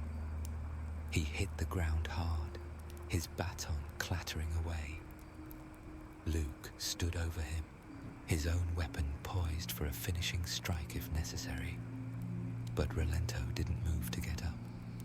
Instead, he looked up at Luke with a mixture of pride and resignation. "Well done, kid," he said, his voice pained yet proud. "It seems you remembered what I taught you after all." Luke's brow furrowed as he looked down at his former mentor, disappointment etched across his face. "What was all this about, Relento?" he asked, his voice tinged with a hint of betrayal. "Why go to such lengths?" Relento, still sprawled on the ground, let out a mirthless chuckle before launching into his explanation. He spoke of his grand plan to recruit fighters, much like Shadowloo had done in the past, using them to enforce his will. As the words spilled from Relento's lips, Luke felt a growing sense of unease settling in the pit of his stomach. With the rest of the guards subdued, the others gathered around, listening intently as Relento continued his mad monologue. He expressed his totalitarian desire to rule Metro City under martial law, his eyes gleaming with a fervor that sent chills down Luke's spine. The young fighter exchanged a horrified glance with Chun-Li, both of them recoiling at the depths of Relento's delusion. The man who had once been a beacon of justice and discipline now stood before them as a grotesque caricature of his former self. It was clear to Luke that the Relento he had once admired and respected was long gone, replaced by this madman. The tension in the room dissipated, replaced by a sense of relief and triumph as the four looked toward one another. The fight was over, and they had emerged victorious. Jamie, his face beaming with excitement, broke the momentary silence. "Can you believe it? We just took down a whole gang of baddies. Mayor Haggard's gonna flip when he hears about this." Luke couldn't suppress a chuckle at his enthusiasm. "Easy there, hotshot. Let's not get ahead of ourselves." Kimberly playfully nudged him. "Oh, come on. Let him dream a little. Who knows? Maybe we'll all get a key to the city or something. Chun-Li shook her head, a smile playing at her lips. First, we tie up this nut and his goons before informing the proper authorities. Then we can worry about accolades. As they finished securing the last of the assailants, Luke felt a weight lift from his shoulders. The conflict with Rolento had been resolved, and while it hadn't ended the way he might have once hoped, he knew they had done the right thing. Outside, the cool night air felt refreshing after the intense battle. Luke took a deep breath, savoring the moment of peace. He turned to his friends, a sense of gratitude washing over him. I just wanted to say thank you, all of you. I couldn't have done this without you. Kimberly stepped forward, placing a hand on his shoulder. That's what friends are for. We've got your back, always. Jamie nodded in agreement. Yeah, man, we're a team. Though, I still think I deserve at least a small parade for my undercover work. They all laughed, the sound of their joy echoing in the quiet street. As they walked away from Rolento's compound, Luke felt a sense of closure. The chapter with his former mentor was finally over, and he was ready to face whatever challenges lay ahead, with his friends by his side.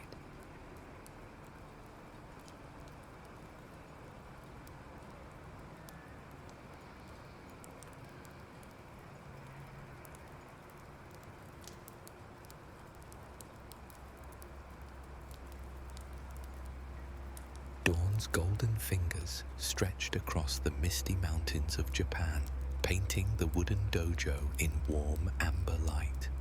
Ryu sat cross-legged on the polished floor, his back straight as a bamboo reed, eyes closed in meditation. The gentle chorus of morning birds and the distant rustling of leaves created a peaceful symphony that most would find calming. Yet beneath Ryu's composed exterior, something dark and restless stirred. He drew a deep breath, focusing on Master Goken's teachings. Center your mind, harness your ki, find balance. But today, like many days recently, balance seemed elusive. A pulsing energy curled inside him, like a serpent awakening from slumber. The sliding door rattled open. Ryu didn't need to open his eyes to know who had arrived. "You're late again, Ken," he said, his voice level. "Good morning to you too, sunshine," Ken Masters replied, tossing his duffel bag into the corner with a thud. The American's blonde hair was still damp from a hasty shower, his red gi wrinkled as though he'd pulled it from the bottom of his laundry pile. Some of us actually enjoy sleeping past the roosters. Ryu finally opened his eyes, watching as Ken stretched lazily. "Master Goken expects us at sunrise." "Master Goken expects a lot of things," Ken said with a smirk, though something flickered behind his carefree facade. A hint of frustration, perhaps. Not all of us were born perfect little martial artists. Before Ryu could respond, the heavy footsteps of their master approached. Both young men straightened immediately, turning toward the door as Master Goken entered. The aging warrior moved with a grace that belied his years, his powerful frame commanding respect without effort. "I see one of my students understands the value of discipline," Goken said, his stern gaze falling on Ken. "And the other understands the value of a comfortable pillow." Ken bowed his head, but not before Ryu caught the flash of resentment in his eyes. "Sorry, Master. Won't happen again." "A promise I've heard before," Goken replied, though the corner of his mouth twitched slightly. He moved to the center of the dojo. "Today, we focus on the Tatsumaki Senpukyaku, The hurricane kick requires perfect balance between power and control. Ken's shoulders tensed almost imperceptibly. Ryu knew why. The hurricane kick had always come naturally to him, while Ken struggled with its execution. "Ryu, demonstrate," Guken commanded. Ryu stepped forward, centering himself. With a fluid motion, he leapt, his body spinning through the air as his leg extended in a perfect arc. He landed gracefully, not a movement wasted. "Good," Guken nodded. "Ken, your turn." The young man stepped forward, determination etched into his features. He launched into the air, his form almost perfect, but as he rotated, his balance faltered slightly. He landed with less grace than Ryu, his foot skidding an inch on the polished floor. "Your mind wanders," Guken said. "You think too much about power and not enough about balance. Again." As the morning progressed, Ryu noticed Ken's growing frustration. Each time he executed a move, Ken would follow, trying to match or exceed him. Each time, some small imperfection, a slight misalignment, a fractional delay, betrayed his effort. What Ken couldn't see, and what Ryu would never admit aloud, was how much harder Ryu had to fight for his control.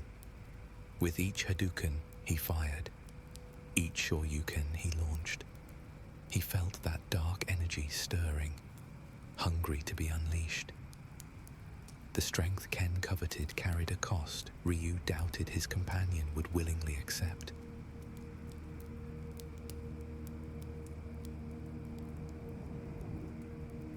The evening air felt cool against Ken's skin as he punched the wooden training dummy, sweat dripping from his brow. The dojo was empty save for him. Ryu had gone to meditate by the waterfall, and Master Goken had retreated to his quarters after dinner. "Stupid hurricane kick," he muttered, launching into another Tatsumaki Senpukyaku. This time, he rotated perfectly, but landed with slightly too much force. "Damn it!" He punched the dummy again, harder than necessary. The pain in his knuckles was almost satisfying. How did Ryu make it look so effortless? Ken had been training under Master Goken for over a year now, sent from America by his wealthy father to learn discipline. At first, he'd resented being shipped off to this remote mountain dojo. Now, he resented something else entirely.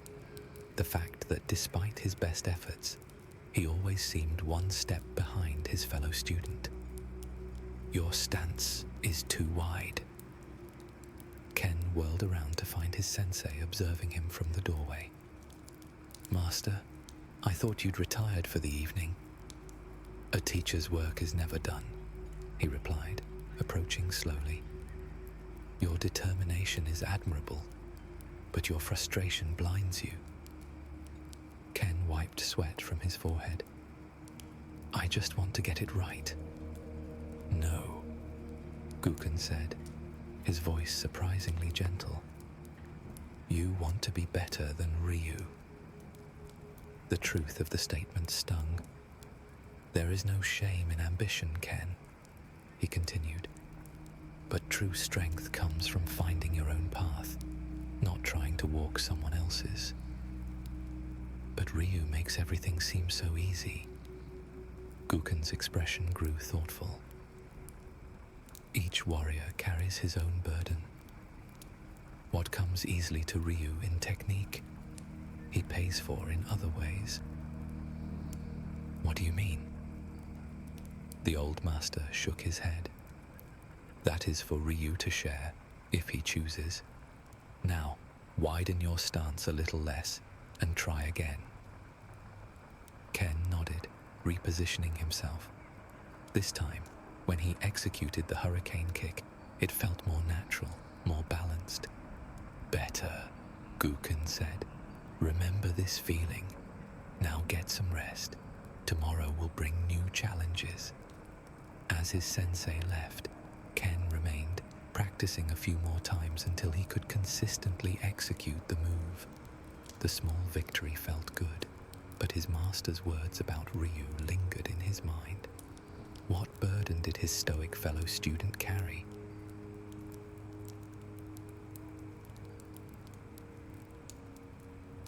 Morning came too quickly for Ryu. His sleep had been restless, plagued by dreams of a consuming darkness that spoke to him in a voice both foreign and familiar. He splashed cold water on his face from the basin in his simple room, trying to wash away the lingering unease. Master Goken had planned a special training session today, a test of endurance and will. As Ryu made his way to the training grounds behind the dojo, he found Ken already there, surprising him. "You're early," Ryu remarked. Ken shrugged. "Figured I'd shock the old man for once." The training ground was a cleared area surrounded by ancient pines, with various obstacles and training equipment scattered throughout. Master Guken stood in the center, arms crossed. "Today you will spar," he announced as they approached. "No holding back. Show me everything you have learned." Ken's eyes lit up at the challenge, while Ryu felt a knot form in his stomach. Sparring meant unleashing power, and unleashing power meant risk. They took positions opposite each other, bowing respectfully before assuming fighting stances. Ken moved first, charging forward with a series of quick jabs that Ryu blocked efficiently. They exchanged blows, their movements a dance of attack and defense that had been honed through countless hours of training. Ken was fighting well today, his movements sharper, more focused than usual. Ryu found himself working harder to maintain his advantage. As the match intensified, something shifted inside Ryu, that familiar dark energy beginning to pulse. Ken connected with a solid hit to Ryu's chest, sending him stumbling back. A flash of satisfaction crossed Ken's face. "Getting slow, Ryu?" Something about Ken's taunt, combined with the throbbing energy inside him, made Ryu's control slip. When he countered with a Hadouken, the energy ball that formed between his palms flashed purple for a split second before returning to its normal blue. The force of it knocked Ken back several feet, sending him crashing into a training dummy. Master Goken's eyes narrowed. Ken got up, rubbing his shoulder. "Damn, Ryu. Didn't know you had that in you." Ryu stood frozen, heart racing. Had they noticed the momentary color change, the surge of dark power? "Enough," Goken commanded.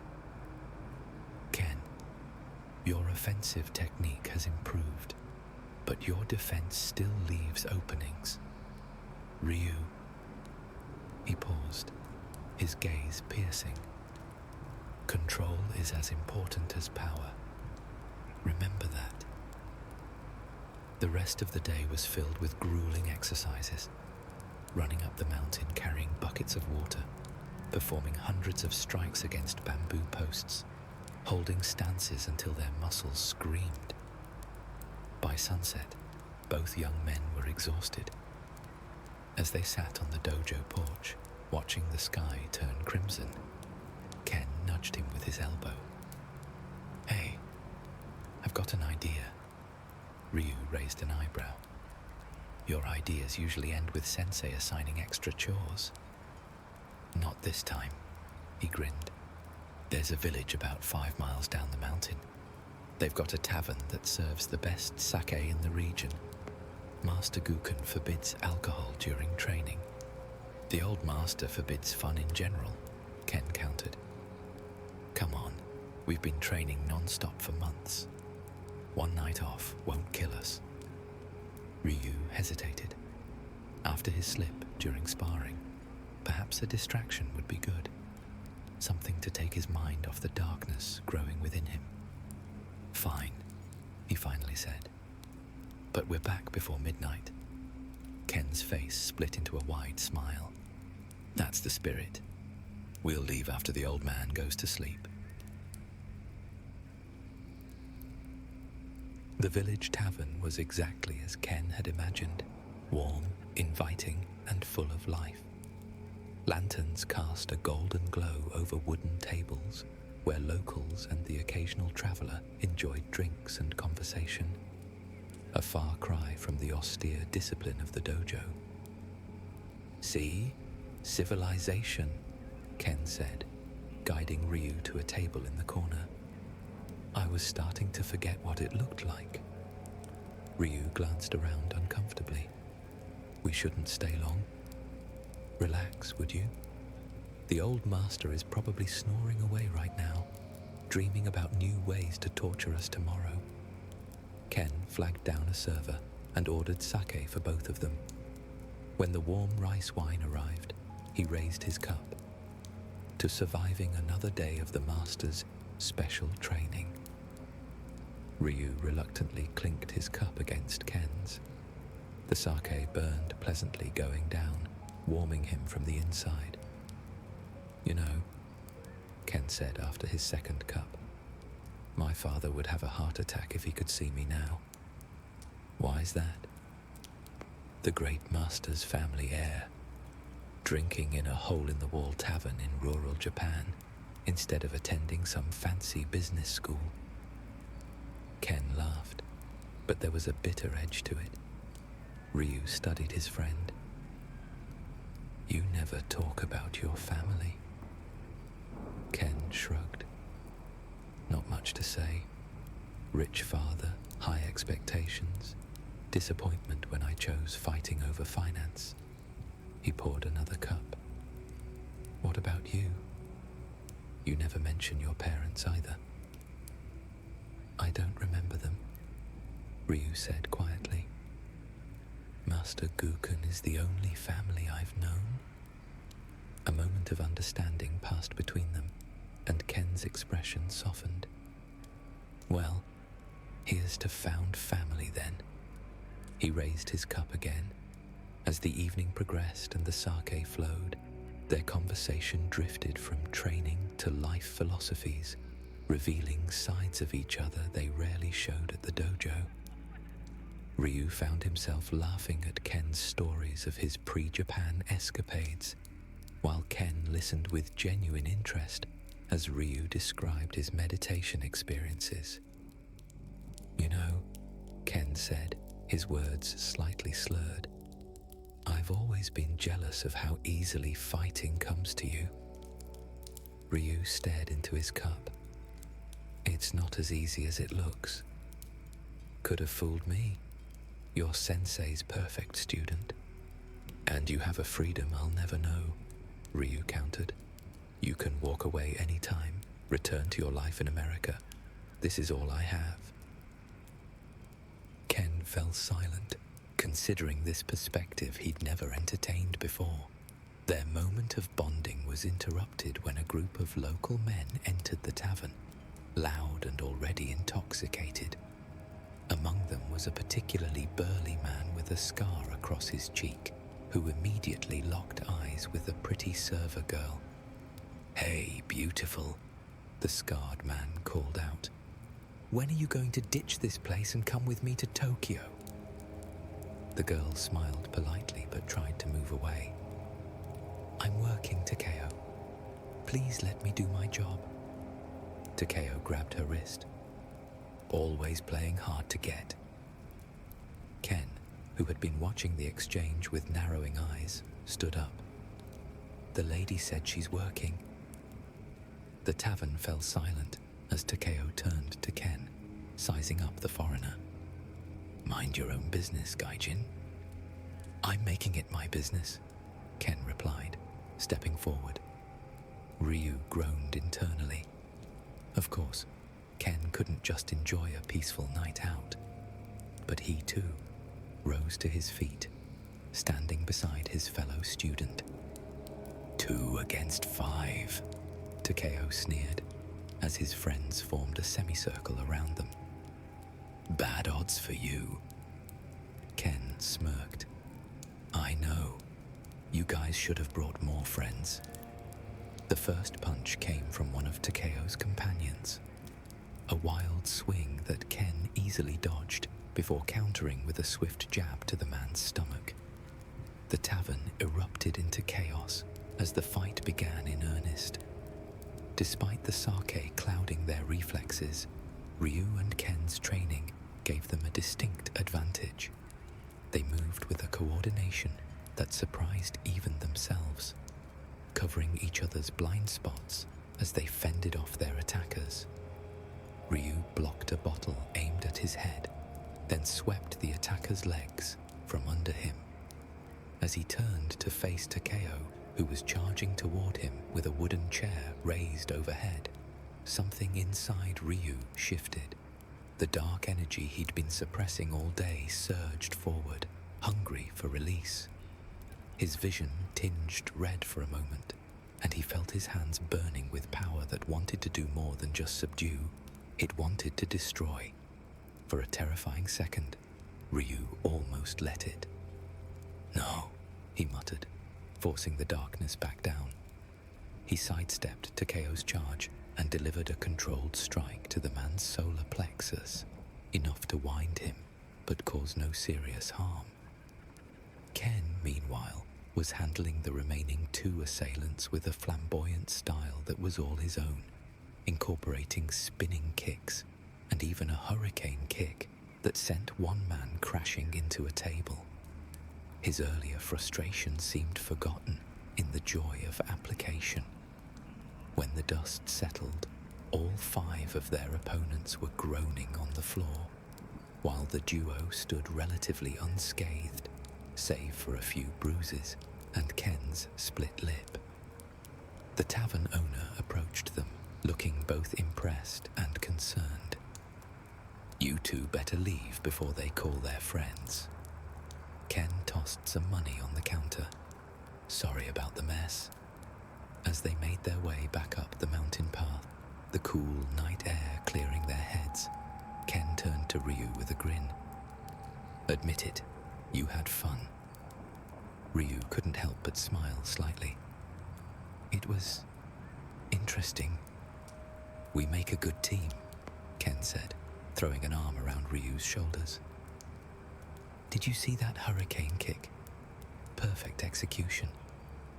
Master would be proud, Ryu replied dryly. If he wasn't going to kill us for sneaking out. Ken laughed. Worth it. In that moment, walking under the starlit sky with the weight of Ken's arm on his shoulders, Ryu felt the dark presence inside him recede, replaced by something he rarely experienced, true camaraderie.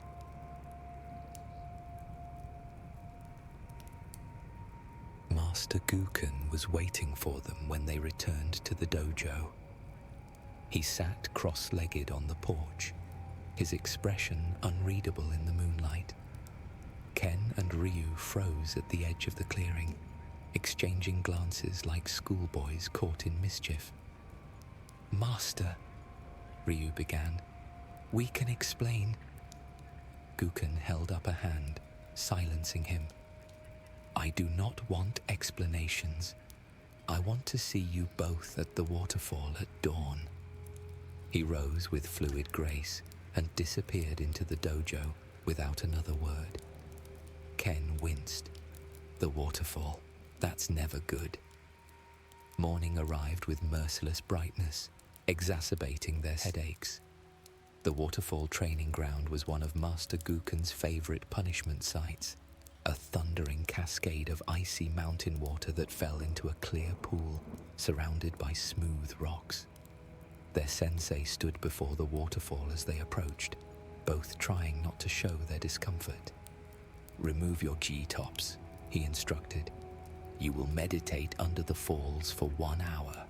Then you'll both run the mountain trails." Ken suppressed a groan as he removed his red gi-top.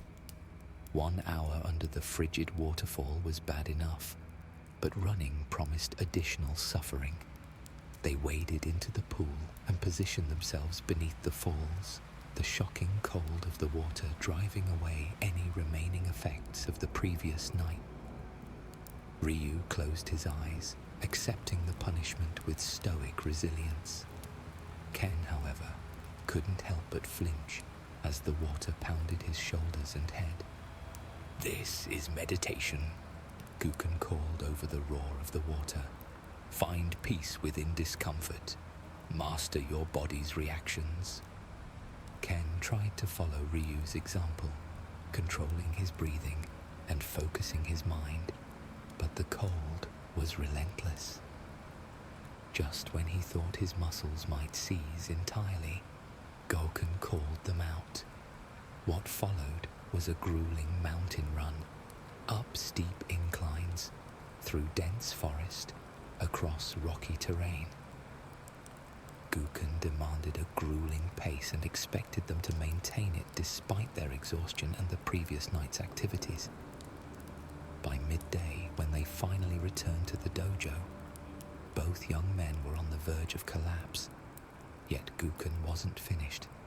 500 push-ups, 500 squats, 500 strikes, he announced. "Then, you may rest." Ken stared at their master in disbelief. "That's excessive, even for you." Guken's eyes narrowed. 600, then. Ryu shot him a warning look. But Ken had reached his limit. The frustration that had been building for months, the constant comparison to Ryu, the never-ending training, the feeling that nothing he did was good enough, finally boiled over.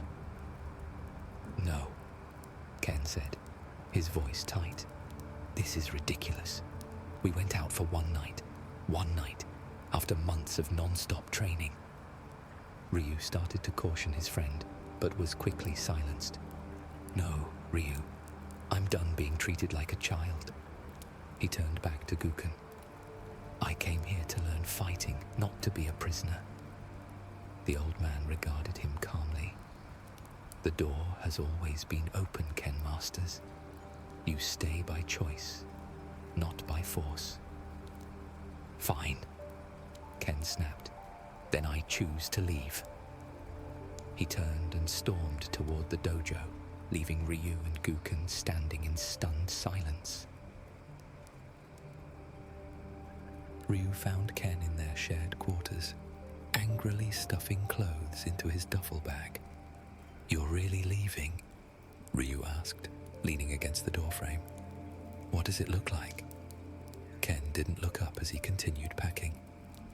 "I'm done with this place. Done with impossible standards and endless punishment." Ryu watched his friend for a moment. "Master Guken pushes us because he sees our potential." "He pushes you differently," Ken retorted. "Everything I do is wrong. Everything you do is perfect." "That's not true," Ryu said quietly. "You don't see what I struggle with." Ken paused, remembering Master Guken's cryptic words about Ryu's burden. "Then tell me." Ryu hesitated. He had never spoken of the Dark Hadu to anyone, not even Master Guken directly, though he suspected his teacher knew. But maybe Ken deserved to know. "There's a power inside me," Ryu finally said. "A darkness that wants to be released. Master Guken referred to it once as the Satsui no Hadu, the surge of murderous intent." Ken's expression changed from anger to concern. "What are you talking about?" Ryu sat down. "You know how the Hadouken is a manifestation of ki energy? There's another form it can take.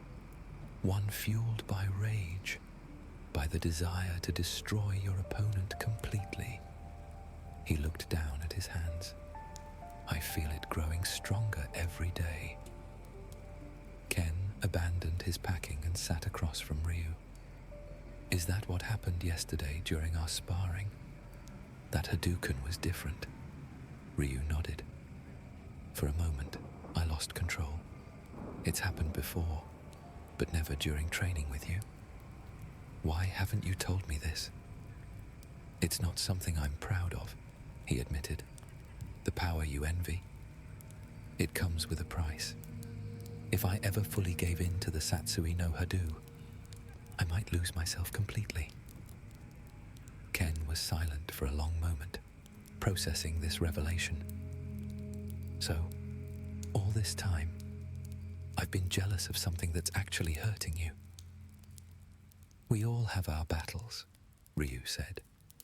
Mine is internal.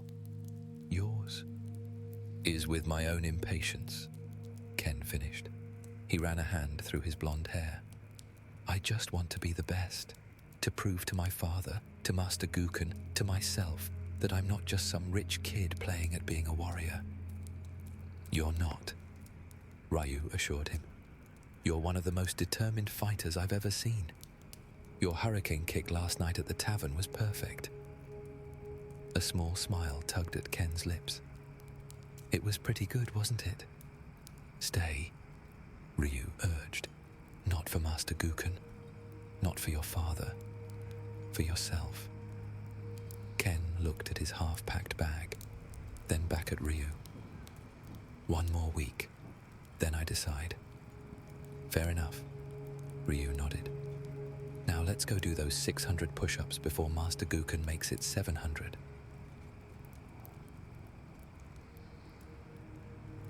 The week that followed brought changes to both young warriors. Ken approached his training with a new perspective, focusing less on comparing himself to Ryu and more on his own progress. Ryu, having shared his burden, found it somewhat lighter to bear. They began training together outside of Master Gouken's formal sessions, Ken helping Ryu practice control techniques to suppress the Dark Hado, while Ryu provided insights to help Ken refine his execution of the more difficult moves. Master Guken observed this development with quiet approval, though he maintained his stern demeanor during official training. If the punishment exercises continued to be particularly rigorous that week, neither Ryu nor Ken complained.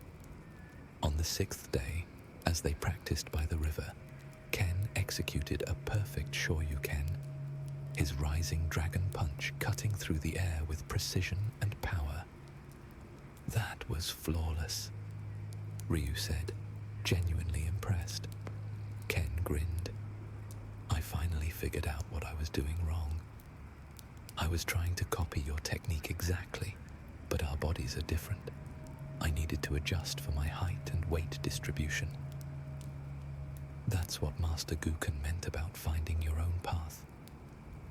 Yeah, well, the old man could have been clearer about it, Ken said, though his tone was affectionate rather than bitter. Ryu smiled. Would you have listened? Probably not, he admitted. So, want to work on your control now? Ryu nodded, assuming a meditative stance. Over the past days, they had developed a routine where Ken would attempt to provoke Ryu through taunts, surprise attacks, even painful memories, while Ryu practiced keeping the Dark Hado contained. Remember, Ken said, circling him, it's not about suppressing your power. It's about channeling it properly. Easy for you to say, he muttered, eyes closed in concentration. Oh, please, Ken scoffed. You're just afraid of your own strength. The great Ryu, Master Guken's star pupil, scared of a little dark energy. Ryu felt the familiar stirring inside him, the darkness responding to Ken's provocations. This time, instead of pushing it down completely, he allowed it to rise slightly, then redirected it, not suppressing, but transforming. When he opened his eyes and released a Hadouken, the energy ball was not the usual blue, nor the dangerous purple of the dark Hadou, but a fiery crimson that crackled with controlled power. Ken's eyes widened. Whoa! Ryu stared at his hands in wonder. It felt different, balanced. See? Ken clapped him on the shoulder. You just needed the right training partner. That evening, Master Guken summoned them both to the dojo's meditation room. They knelt before him on tatami mats, wondering what new trial awaited them. Tomorrow marks the end of your week, Ken, Guken said. Have you made your decision? Ken glanced at Ryu, then back to their master. I have. And I'm staying, he said firmly. But on one condition. Guken raised an eyebrow. You presume to set conditions for your training? Just one, Ken repeated. I want us to acknowledge what Ryu is dealing with. The Dark Hadou. We should be training him specifically to control it, not pretending it doesn't exist. A tense silence filled the room. Ryu looked at Ken in shock, then at Master Guken with apprehension. Guken's stern expression didn't change, but something flickered in his eyes. You speak of matters you do not fully understand, Ken Masters. Maybe not, he conceded. But I understand my friend needs help, and ignoring the problem isn't helping. The old master stroked his beard thoughtfully. The Satsui no Hadou is not to be trifled with. It has consumed greater warriors than Ryu. All the more reason to address it directly, Ken argued. Ryu's strong, but everyone has a breaking point. Ryu found his voice. Master, Ken has been helping me. I've made progress. Guken studied them both for a long moment, his expression unreadable. Then, to their surprise, he nodded slowly. Perhaps I have been overly cautious, he admitted. My own experiences with the Dark Hadou have made me wary of acknowledging its presence, for fear of giving it power. He looked directly at Ryu. But Ken is right. Ignorance is not the path to mastery. Relief washed over Ryu's face. Thank you, Master. Don't thank me yet, Guken said, his stern demeanor returning. The training to control the Satsui no Hadou will make everything you've endured so far seem like child's play. Ken grinned. We can handle it. We shall see, Guken replied, but there was a hint of pride in his voice. For now, rest. Tomorrow, we begin anew. As they left the meditation room, Ken nudged Ryu. See? I told you my ideas don't always end in extra chores. Ryu shook his head, smiling despite himself. Just wait until tomorrow's training. It'll be worth it, Ken said confidently. We're in this together now.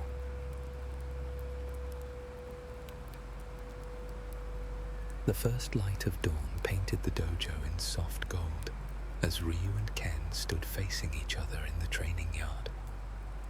Master Guken observed from the porch, his arms crossed over his chest. Begin, he commanded.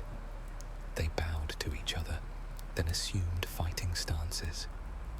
The past month had transformed them both, Ken moving with a newfound grace that complemented his natural flamboyance. Ryu exhibiting a control over his power that made his techniques both safer and more effective. Ken initiated with a flurry of punches that Ryu parried with precise movements. They exchanged blows, neither gaining a clear advantage, their styles distinct, yet equally effective. When Ken launched into a hurricane kick, it was executed flawlessly. When Ryu countered with a Hadouken, the energy was pure and controlled. As the sparring intensified, Ryu felt the dark Hadou stirring within him. Instead of fighting it or succumbing to it, he acknowledged its presence, then channeled it into his movements, not as rage, but as focused power. Ken recognized the shift in Ryu's energy and adjusted his approach, increasing the pressure to test his friend's control. Their sparring took on a new dimension, beyond mere physical combat. It became a dance of energy and will. Finally, Master Guken raised his hand. Enough. They stopped immediately, breathing hard but exhilarated. As they turned to face their master, they were surprised to see a rare smile on his weathered face. "You have both grown," Guken said. "Ken, you have found your own style, one that honors tradition while embracing your unique spirit. Your techniques are no longer imitations but expressions of your true self." Ken bowed, a genuine respect in the gesture that had once been merely perfunctory. "Ryu," Guken continued, "you have faced your darkness and begun to master it rather than letting it master you. The path ahead remains long, but you now walk it with open eyes." Ryu bowed deeply. "Thank you, Master. And thank you, Ken." "I have taught you techniques," Guken said, addressing them both. "But the most important lessons you have taught each other. Ken's determination has strengthened Ryu's resolve. Ryu's discipline has tempered Ken's impulsiveness. Together, you have achieved what neither could alone." The two students exchanged glances, a wordless acknowledgement of the truth in their master's words. "The training continues," Guken declared. "But today, you have earned a respite. The village festival begins at sunset. You may attend, with my blessing this time." Ken's face lit up. "Really? No waterfall meditation afterward? Don't tempt me to reconsider," Guken warned, though his eyes twinkled. As their master returned to the dojo, Ken turned to Ryu with a grin. "A festival? Real food? Music? Maybe even some cute village girls? Just promise me we'll avoid the tavern," Ryu said. "I don't think my liver has recovered from last time." Ken laughed, throwing an arm around his friend's shoulders. "No promises. But this time, if there's trouble, we'll handle it together." "We always do," Ryu replied, and for the first time in longer than he could remember, the darkness within him felt distant, overshadowed by something brighter: friendship, purpose, and the promise of a path forward that he needn't walk alone. As they headed back to the dojo to clean up before the festival, the morning sun rose fully over the mountains, bathing the training grounds in warm light. Two warriors, different in so many ways yet united in their journey, walking side by side toward a future neither could have imagined facing on their own. The way of the warrior was never meant to be easy, but perhaps it was never meant to be walked in solitude either. Many years later, the friendship and connection shared by these two warriors would be tested to its limits.